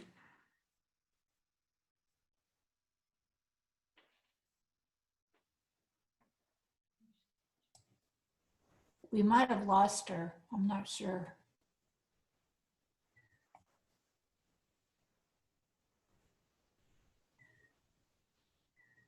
Oh, sorry. I got kicked off. I'm back. I think the last thing we heard was us moving away from yes/no questions. Okay. If you go to, I think it's www, I don't know, Council on Quality and Leadership, just Google it. They have something called a POM manual, a Personal Outcome Measures Manual. I think it's still only $25. It's an excellent resource for finding ideas for open-ended questions to ask members or people with disabilities. It's a really good resource to help you shift your thinking away from yes/no questions to moving toward open-ended questions in language that people will understand. I loved your discussion on challenges and solutions, identifying when choices should be made. Many state people first chapters as well as DD councils have funded numerous tools that are visual, lots of good pictures, not graphics, with rights come responsibilities when making informed choices. And so as you move on your journey of quality, you might want to look at some of those tools that are available, because you're right. You know, do I want to go to the, I don't know ball games. Houston Oilers, right? They must play something. I don't know, football or something, or basketball. I don't know. But anyway, you know what I'm talking about. Do you want to go to such a game? Well, yeah. Well, but can you afford it? And if you can buy a ticket like that, can you afford your groceries? So with rights come responsibility. So there's many numbers of tools out there for self-advocates, and I would look at People First and DD councils. thank you for looking at separate rooms outside of your key location. Community sites are often used when moving toward inclusion. Libraries, park district, churches, even City Hall will give you free space. I know COVID, they won't right now, but you know, we're going to be out of COVID someday. Shred for Independence, the only idea I have there is thank you for looking at the fact that some people are not getting paid. I get it for evaluation, that might be okay, but you got to look at the Department of Labor. But I would also suggest you've got an expert, talk to her. Voc Rehab, vocational rehabilitation, will help you shift that to member-owned or members-owned, co-owned business. Especially with youth in transition, and the Voc Rehab has to now support people with IDD, and they have additional funds to target young adults and youth transitioning from school, and so they may be able to help you get some funding to help launch member-owned businesses. And the last thing I would just say is as you're doing surveys with the people you support, simply asking the probe questions about what they want and what they need is a process that lets them begin to identify their preferences and help them prepare for future informed choices. So I think you're well on your way. I think you've got a good expert, and I congratulate you on the success you've made so far. Thank you very much. At this point, we're running a little bit ahead of time, which is wonderful. And I just want to ask, are there any questions or comments from the group about any of the presentations or any of the resources that Kathy has talked about? She really has provided a large amount of information in a very short period of time, 5 to 10 minutes.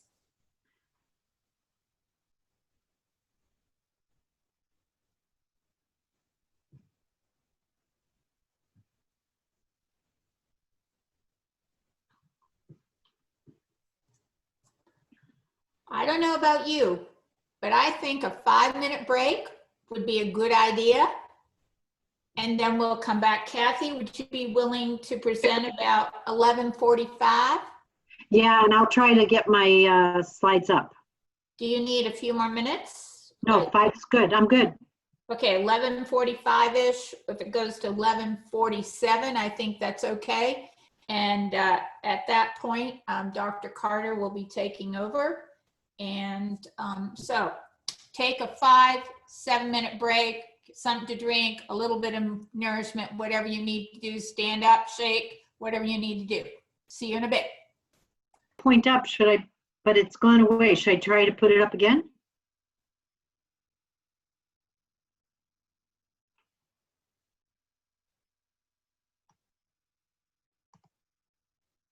Can everybody see it? I don't see it, Kathy. Try again. Huh. I've got it up, so I don't know what to do. Neil, can you help out? I can certainly try. Kathy, at the bottom of your Zoom window, you should see a button for share screen. You might have to make the Zoom window bigger. Okay, so wait, let me see. I see reactions, record, share screen, got it. Okay, so share.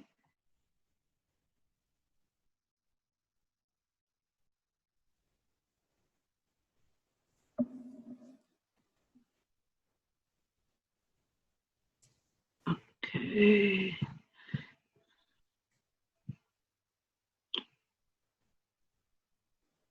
And now I've lost my screen, so wait, let's see.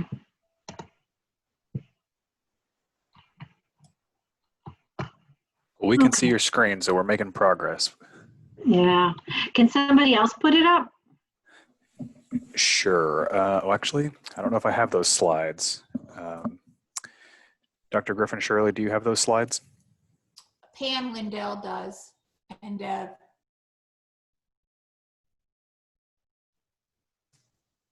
Oh, I've lost everything.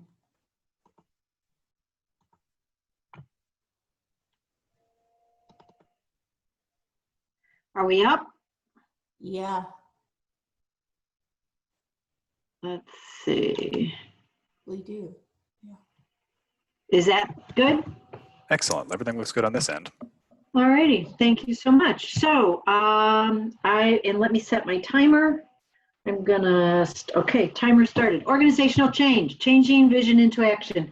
Well, first, let me start by thanking each of you organizations for committing to make organizational change. It's a hard enough thing to do in a typical business day, and then to do it in the middle of COVID, in the biggest world pandemic we've seen in over 100 years, it's tough. So congratulations to each team for moving forward. Change is difficult, but as we know, it's important to do change. But I'll tell you, as somebody who has done organizational change professionally for more than 40 years, it's easier to be the changer than the changee. It's much easier to say, well, we've revised all these policies and here you go, I've changed them, implement them, use them, sign off on them, as opposed to, well, I'm the direct care staff and I'm now supposed to do what with who? And so we have to remember that when we are going to implement organizational change, we need to have a committee of stakeholders so that as we go forward, we get the perspective of all kinds of different people as to how, from their perspective, this change is going to impact people. It doesn't mean you don't move forward. It doesn't mean they can stop it. It just means that you get their input about, did you think about this? Did you think about that? As you go forward, let's think about those things, okay? Success factors. When you are making organizational change, it's so important to stay focused on the mission of your organization. You wonder, why do I have this mission? Why do I have guiding principles? You have them so that when you're making organizational change, you have a benchmark to look back to and say, how is this going to impact the individuals that we support? And how is it, or is it not, in line with our mission? In fact, whenever I was the CEO at board meetings, my board members not only had a nameplate that told everybody who the heck they were, but on the back of the nameplate was the mission of the organization. So then when, as a board, they made a decision, a policy decision, and they took a vote, we asked them to first make sure that the vote was in line with the mission. Same thing with executive staff. Have it on the back of the placard. And in fact, we ended up putting the mission, painting it on the wall of our board meeting room in our executive room. So when you do organizational change, what usually happens? This is not just DD, this is any organizational change. Rates of acceptance will vary by knowledge that your stakeholders have of what is happening. So generally, when you announce the change, 10 to 20% are going to be in favor. They're going to be your cheerleaders. Yes, great, I've been waiting for this forever. 60 to 80% are going to be on the fence. And 10 to 20% are going to be opposed no matter what the change is, because change is difficult for people. And the problem we have had historically in the field of intellectual and developmental disabilities is we focus on the 10 to 20% who will be opposed, rather than the 60 to 80% who are on the fence. And that's where you should focus your energies and your time. Giving information to those stakeholders so that they can move from, I'm not sure, to joining those who are supporting you as you do organizational change. The 10 to 20% who are opposed, they may always be opposed. Some of them may shift to the middle, some may shift to the top. In my case, when I did organizational change as a provider organization, the 10% who were dug in, we are not going to close the shelter workshop, we are not going to move to a more inclusive service, they went to go work at prisons. They went to work for corrections, and that's a better place for them, and we got some new staff.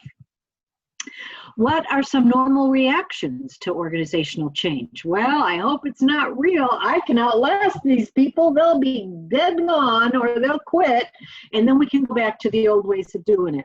Or, what's the impact on me? I have lots of questions. Are you going to give me some time to be able to ask my questions so that I better understand the change and its impact? I might fight it. I might fight it passively. I might fight it aggressively. Prove it to me. Prove to me that inclusion is better.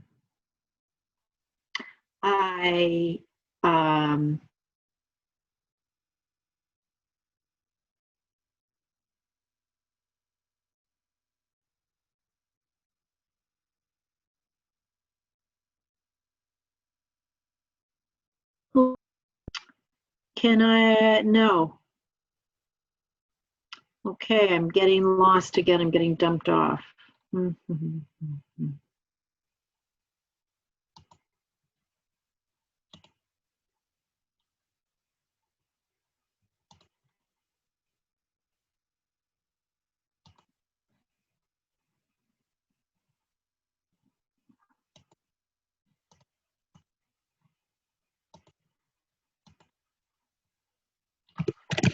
Dave, the internet is messing up.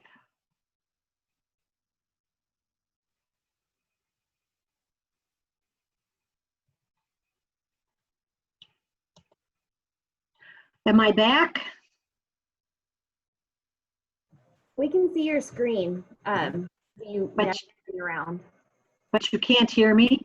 No, we can hear you as well. Okay, you know what? I'm going to go without the screen if you can hear me now.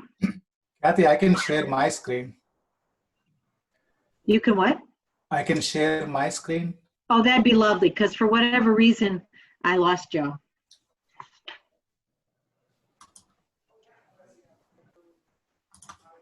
Okay, so organizational change, we're going to see resistance. It could come in many different forms.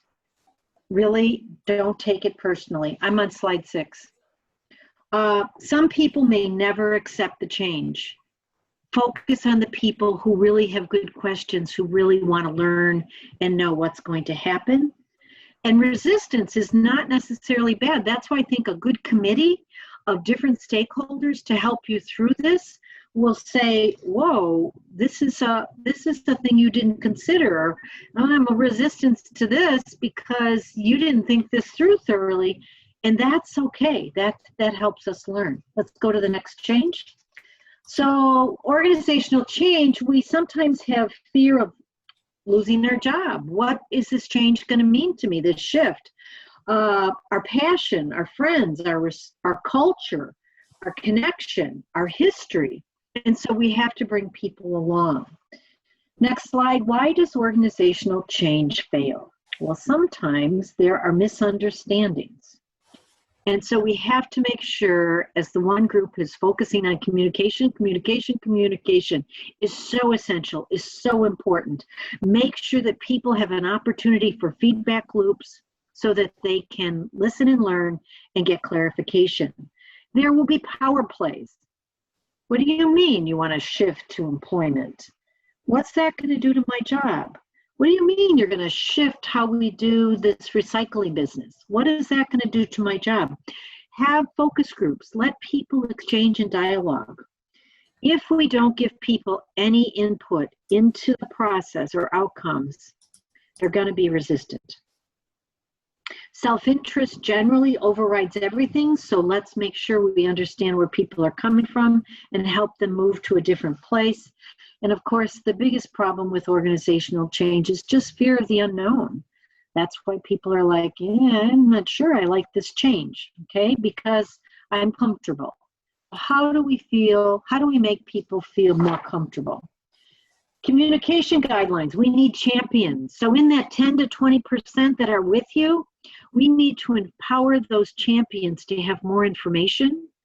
We have to empower self-advocates, frontline supervisors, board members, all kinds of people, because they're not always going to come to the top to ask their questions. So you have to make sure that a variety of people have answers to these questions.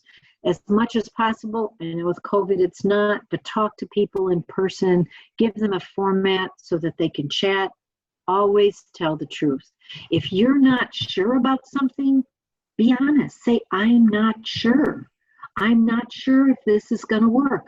I'm not sure of everything, but we are sure that it's in line with our vision. It's in line with our guiding principles. And our mission says this is what we should do. And it's also national best practice.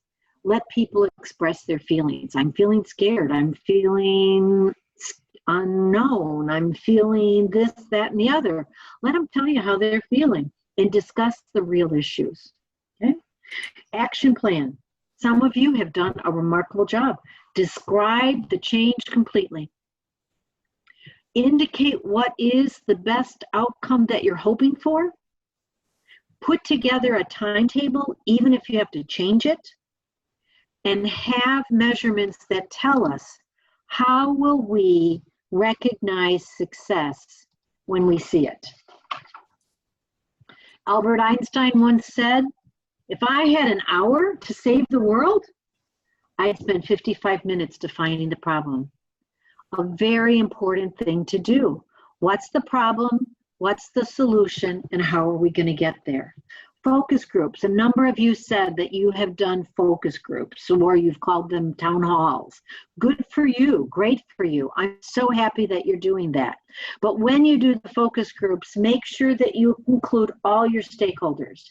Individuals with disabilities, families, your board, staff at all levels, community level members, and funders. And in fact, when I was the CEO of a provider, what we did is we started first having separate focus groups. It didn't work. We did a much better job having focus groups with a few people from each of these groups, because then they helped be champions and helped us learn. Outcomes should drive us. Always. Outcomes should be defined by the individuals. What's important to me? What do I want in my plan? You're getting funding to provide services. What is the outcome that I want to work on? And when we ask self-advocates what outcomes is most important to them, they usually have an outcome related to home, where they live, who they live with, what happens in their home. They have an outcome related to work. I want a job. I want to volunteer. I want to do something meaningful. Generally, they have an outcome related to friends. I want to see my friends more. I want to make more friends. I want to have a goal about being with my friends, separate from COVID. Money. I want to make more money. I want to have more money. I want to get more money. How do I get money? I need a job. And so there you go. And then maybe safety. I worked with one organization, and they were learning to become a learning organization as they were doing organizational change. And what they discovered is they kept track, pre and post, what outcomes people said were important to them. And then after they made this big organizational change. So for this organization, it was a data-driven decision-making on should we close the shelter workshop. It was then decided that the survey of self-advocates, 80% of the people served said, I want a real job with real pay. And so they decided to close the shelter workshop and shift to paid work, volunteer work, and meaningful, inclusive community engagement. And when they looked at the data 3 years later, what they found is that there was a 40% increase in people choosing services once they decided to be an employment first agency. There was a 37% increase of people realizing goals that were important to them. And you all know under the home and community-based waiver regulations, everyone must have at least one goal they care about. Well, if you have a goal you care about, it's more likely also that you're going to realize it. There was a 29% impact in terms of people connected to new natural supports, people on the job, people volunteering, people in the community. There was a 29% impact in terms of people performing new social roles. I'm a volunteer. I'm more active auntie. I'm a more active sister. I'm a more active brother. I'm a more active neighbor. I now interact with my neighbors. I know who my neighbors are. I bring in my neighbors, my elderly neighbor's garbage for her on garbage day, whatever it might be. There was a 23% impact on people having friends. The research shows us, outside of disability for all people, if someone has at least one or two good friends, they are safer. Don't we want people to be safe? But 56% of people with intellectual disabilities interviewed in the United States, with an N of over 1,000 interviews, 56% interviewed said they didn't have at least one friend who wasn't a paid staff. We've got to work on that nationally. And there was a 22% increase in using their environments. So, should we study the future? Of course, because nobody really knows what's going to happen. And from barriers comes success. COVID has been a very serious barrier in all of our lives. But from it, many of us have learned new ways of doing business. There's opportunities as well as danger.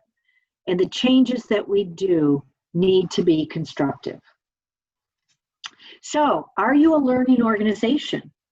Well, learning organizations take risk. I think each of you meet that one because you're taking a risk, each of you, to do organizational change. So congratulations. Learning organizations partner with individuals who will challenge them. They just don't fill the room with a bunch of yes men, yes women, yes people. They have people around them that will ask good questions, ask hard questions. They have a stakeholder group guiding the organizational change who will ask data-driven questions about how this is moving, how this is going. Are we even getting closer to the outcomes that we said were important for this organizational change? For every person considered too disabled to work, someone somewhere has figured it out for a person with similar needs. And so, you know, the argument of, oh, she's too disabled to move to the community.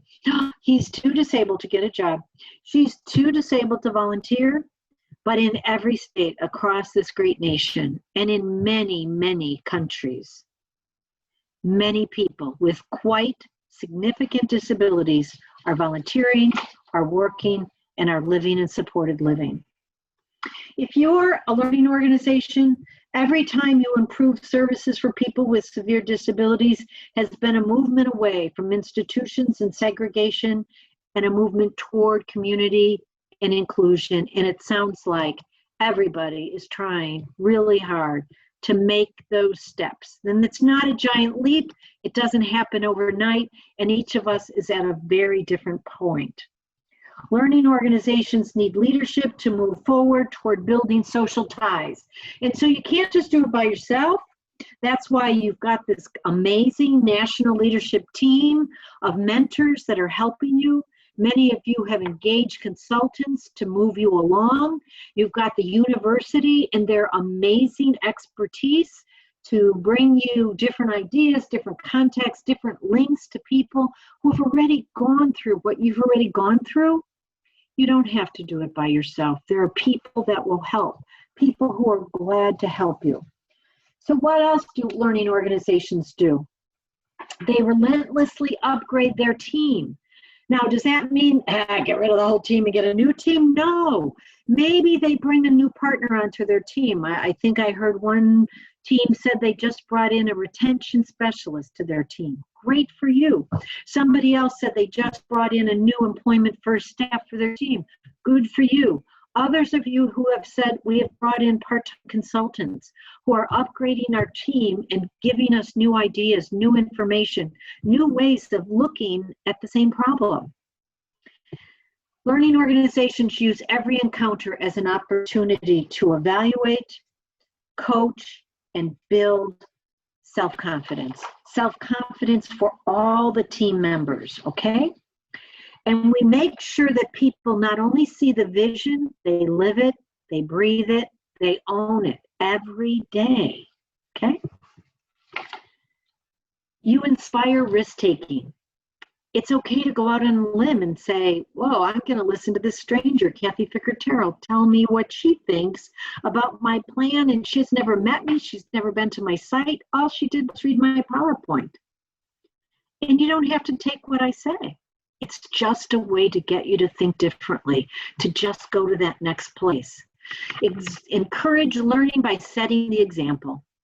If we're living inclusive lives, it's easier to support people with disabilities to live inclusive lives. If we are living, breathing, and exercising the mission, values, and guiding principles, then our staff will do the same. And celebrate success. You know, once a year we get to have our birthday celebrated if we're lucky. And in this field of disabilities, we are really good at pondering problems. We are really good at discussing the fact that there is not enough money ever, okay? But how often do we celebrate success? Every time you have a management meeting, some of you said you're starting it now, celebrate successes. What are the successes of people with disabilities that we should celebrate, either individually or globally? And establish trust with candor. Open that door. Make sure that you as the CEO, the CFO, the COO, or whatever O you are, that you have an open door, that you are honest and forthright, and that it's okay to ask questions. When I was the CEO of many providers, and one in particular, I had a thing that I called lunch with the CEO. And no, it wasn't catered, and no, it wasn't fancy. It was in the boardroom. You brought your brown sack, and if you wanted to ask me a question about legislation, public policy, new initiatives, funding, the budget, whatever, I made myself available for 2 hours once a month for any staff who wanted to take the time and come in and ask questions to get clarifications. What else do learning organizations do? They laugh. They have a little bit of fun. It's important, okay? They have positive energy and optimism, and I heard that in each of your presentations. I heard that you were proud, I heard that you were excited, and I heard that you had positive energy. You also have the courage to make unpopular decisions and gut calls, because you're in charge. You probe, you ask questions, you push with a lot of curiosity. What if we tried this? Has anybody tried that? Hey, oh, there's somebody in Rotary who knows that? Oh, I think I'll go talk to him or her. Oh, there's another agency in another part of the state, or there's an agency in Rhode Island or an agency in Arizona. Well, don't go to Arizona right now because they've got COVID bad. But you might call them up, or you might Zoom them, and you might find out what the heck they've got. And make sure that all questions are answered with action. Either we're doing it, we're not doing it, thank you for the idea, at this time we can't. There's a book I like, it's called, back up one I think, The Seed of the Soul. Oh no, okay, now go ahead, I'll just follow you. Go to the next one. So where did we used to be? You know, we've come a long way. Okay. In my state, we had a state facility called Lincoln State School, and then it became the Lincoln Developmental Center, and then it closed. But before it closed, when anybody left and went to the community, they were left with a set of rules. And I was reviewing somebody's file one day, and I found these rules. If you leave the Lincoln State School and you go to the community, you must notify us if you change your residence. Why? You may never drive a car. You may never drink alcohol. People with IDD can drink alcohol if there isn't a medical reason why they can't, and they're responsible. You can't ever get married, and my favorite, don't ever buy anything on layaway. I don't know who made up these rules, but these rules followed people in their charts. So we have to be careful what we put in paper. Next slide. These are unprecedented opportunities. We live in a time where people are living beyond 100 years old. People with disabilities who we thought would only live with Down syndrome to be 20, 30, 40 years old are living to be 70 years old. Other than COVID, and we're working on it, we have conquered disease. I mean, we now have less than, I believe it's less than 5% of the world population with a risk at polio. We hopefully we'll have a cure, or if not a cure, a vaccine for COVID by the spring of next year. And there's gold among the gray. There are a lot of us who are elderly, myself included, who still have a contribution to make, who still want to make a contribution. My hair is somewhat gray, but I still can think and act. I can volunteer, I can work, I can assist. And there are many people who are elderly, who are just waiting for somebody from a community agency to come out and say, will you help? I understand that you used to be in the garbage business. We have a recycling business. Could you give us some of your expertise on how we might convert that to a business that works or a business that's inclusive?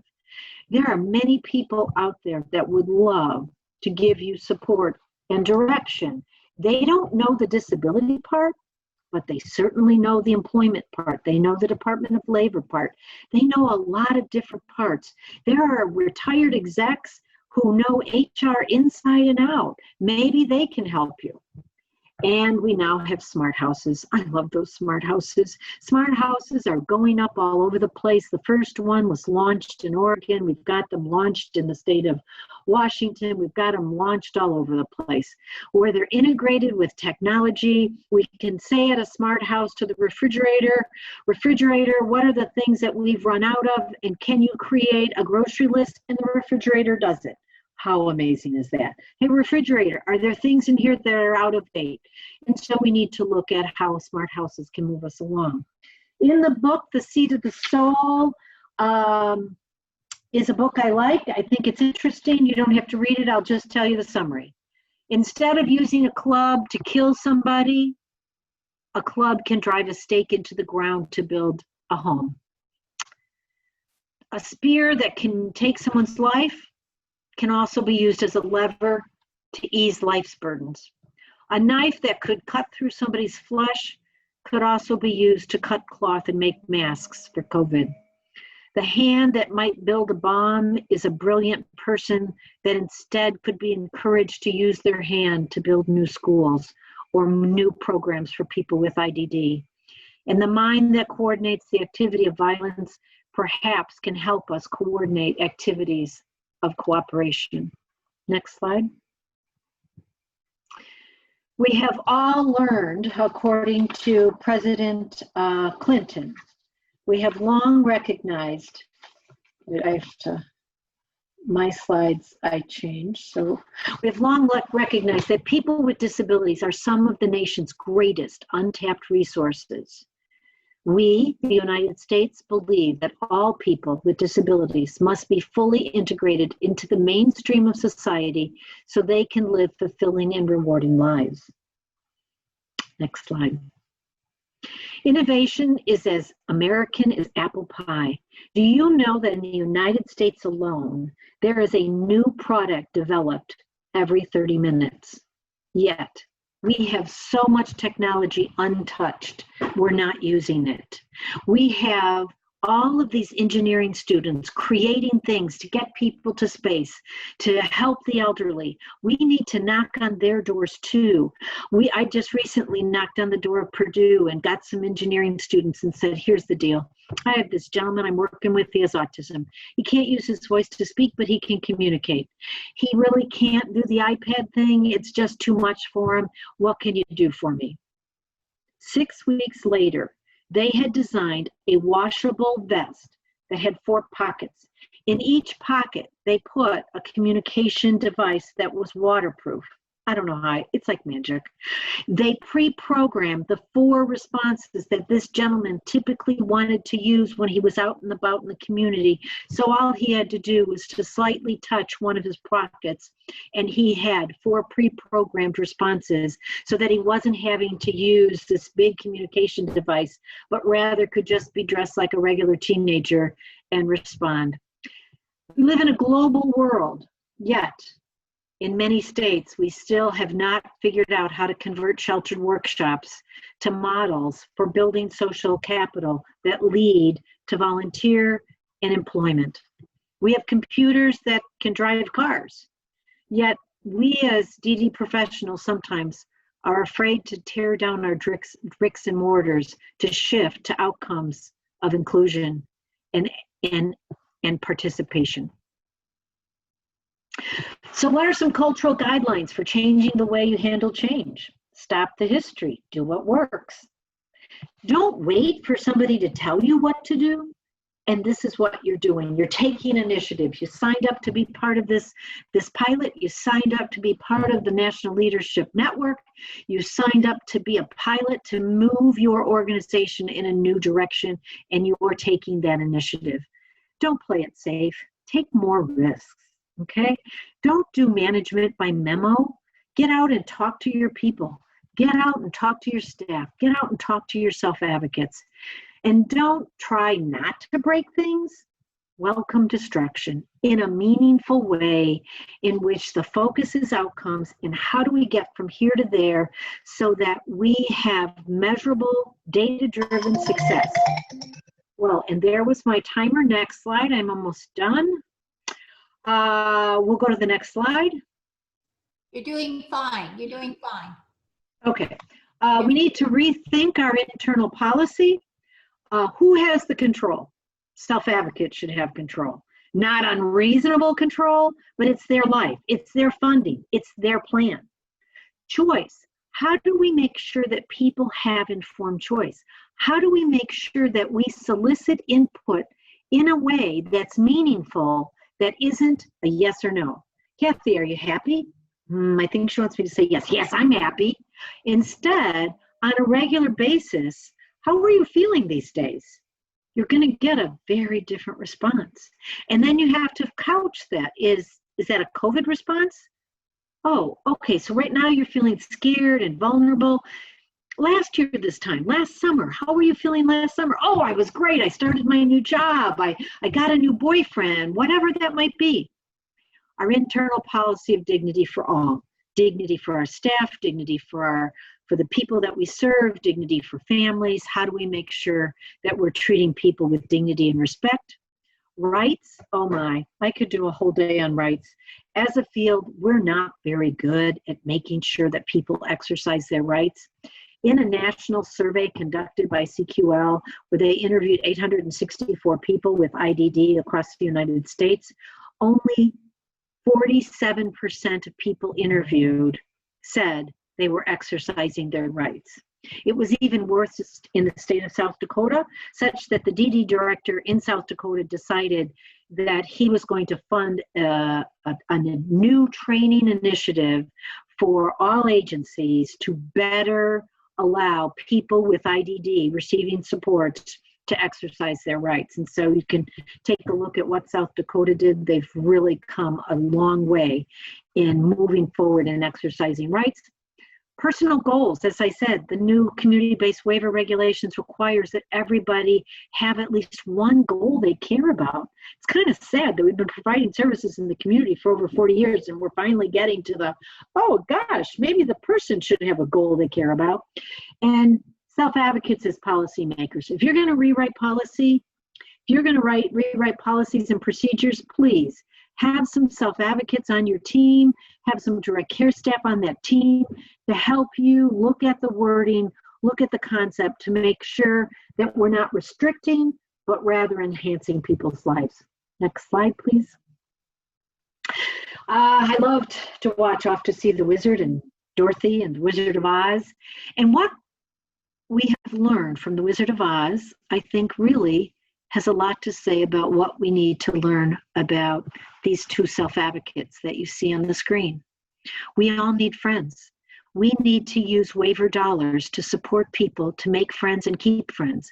And if people move from one place to another place, we have to figure out a way that they can connect back to their friends, even though they've moved out of the workshop to a job in the community or out of this home to another home. Mutual respect.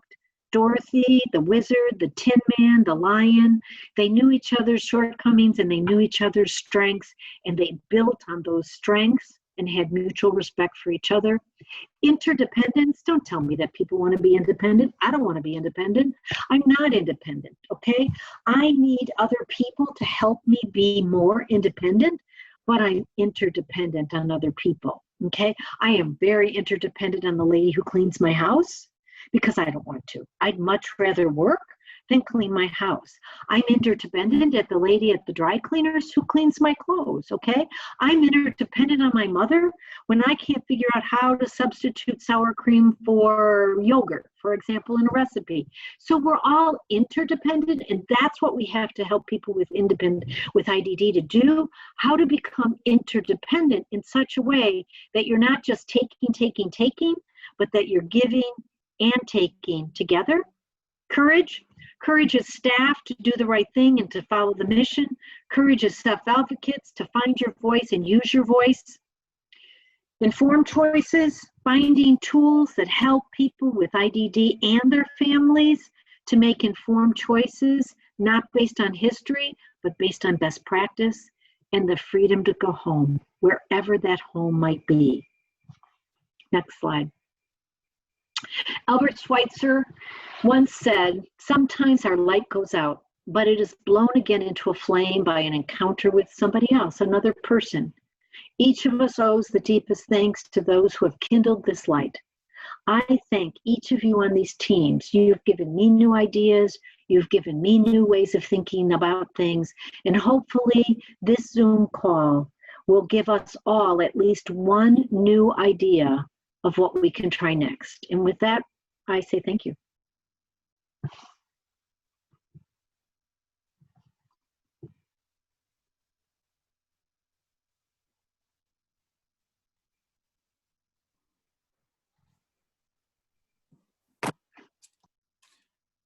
Thank you so much, Kathy. That was a wonderful presentation. We really appreciate it.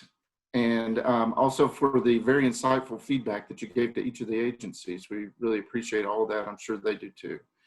To the agencies, you gave some really great presentations, and I just want to say you really stepped up in a really difficult time to implement your challenge projects. So I commend you for that. And I think your efforts are very meritorious, and they're inspirational, and I think they'll inspire others to make change across the state of Texas. I also want to say thank you to the National Leadership Consortium for the training they provided, and they've agreed to provide training for our second year cohort that we are going to be moving forward with. It'll be a little bit different this next year. It's going to be more of an online format for the training for this second group, but they will probably be in contact with those of you from the year one cohort as well, just to get some ideas. We're still going to include you in some ways. We may be in contact there. Also, I want to thank TCDD and especially Richard Rendon for all the assistance that he's given to us. He's been great, always very responsive, and provided a lot of guidance to us. So also to all those in attendance today, I hope this was helpful.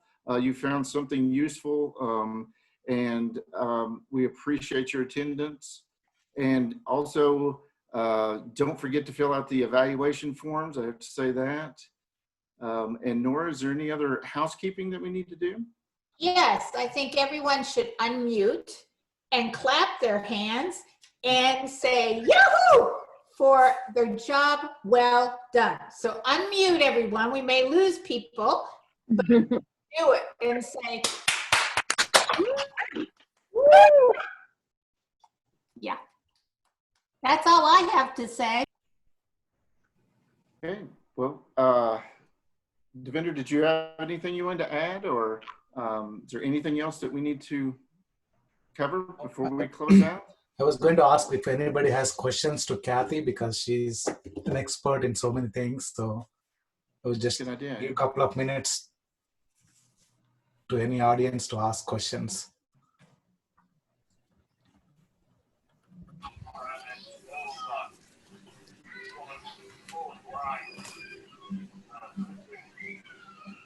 No questions.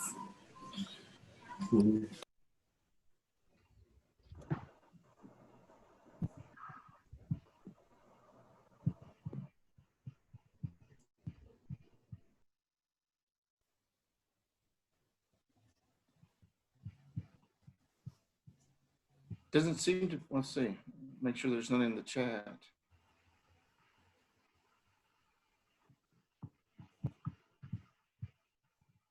Nope, I don't see any questions. If no one has any questions, I think we're finished for the day. I have a question. Oh, here comes a question. I wondered if we shouldn't keep the party here open for 5 minutes so people can do their surveys in case they have any questions about the surveys. Sure, sounds good. So can everybody get after their surveys?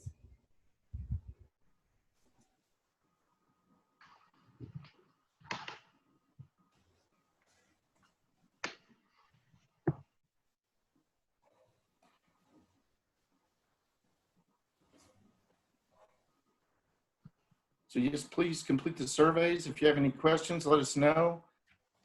Once you complete your surveys, have a great day.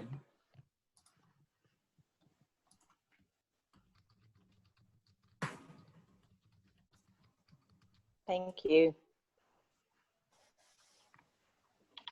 I'd also like to quickly thank Liz and Alicia, our interpreters, who've been doing an excellent job, and they've been pinging me in the chat so I can make sure to spotlight their video for the video on demand, which we will make available later on the College of Education website. So be sure to check your emails and our social media. We will be putting the link to that once it's available.